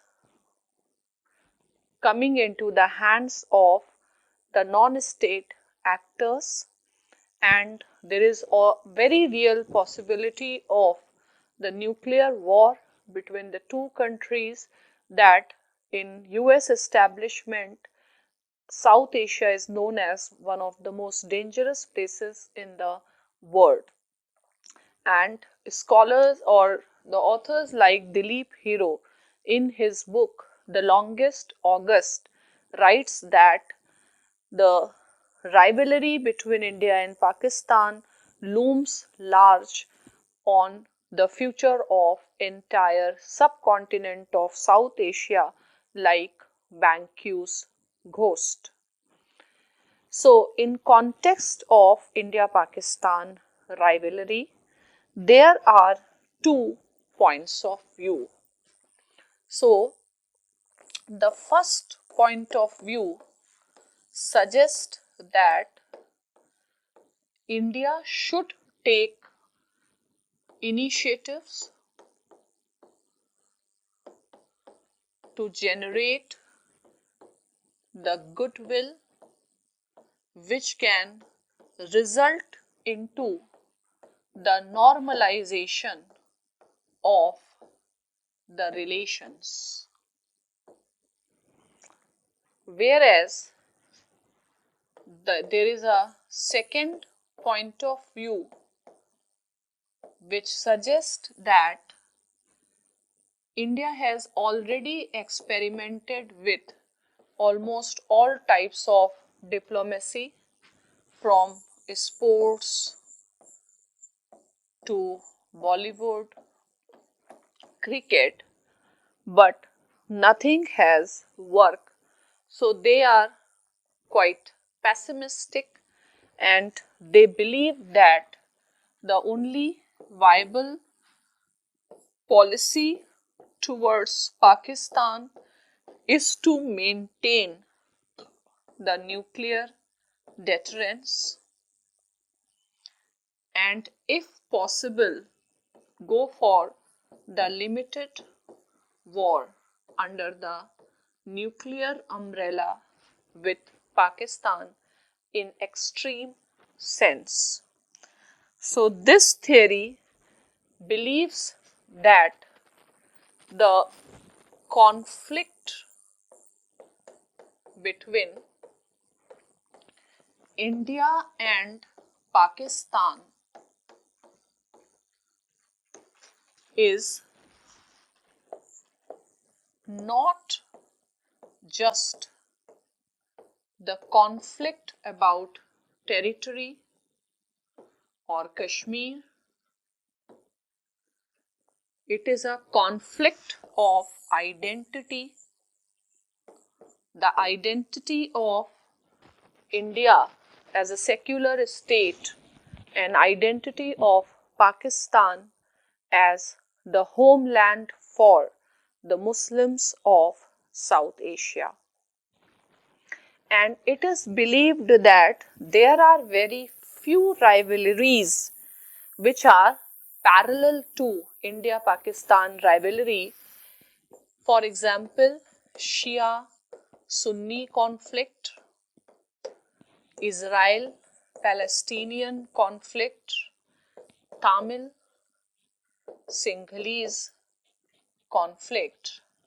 And these are the conflicts which appear to be almost impossible to resolve, and that is why this school of thought says India should focus on maintaining or ensuring its nuclear deterrence in the region, and they believe that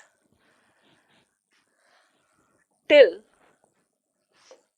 army controls Pakistan and army of Pakistan has become a self perpetuating entity. So it is said that in other countries state has an army, but in Pakistan army has a state. So first of all, the Pakistan army having lost 1971 war is driven by the feeling of revenge and will continue its policy of needling India, and this becomes advantageous for the army of Pakistan because it will continue to receive the funds from China,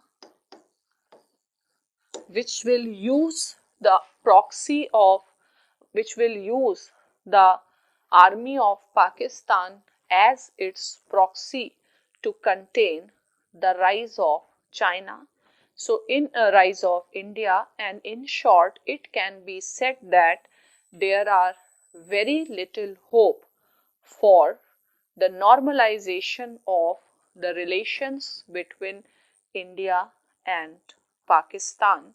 And as the rivalry between India and China is becoming more and more acute, we should not be very optimistic about the normalization of the relations until and unless the fundamental change happen in the domestic politics of Nepal.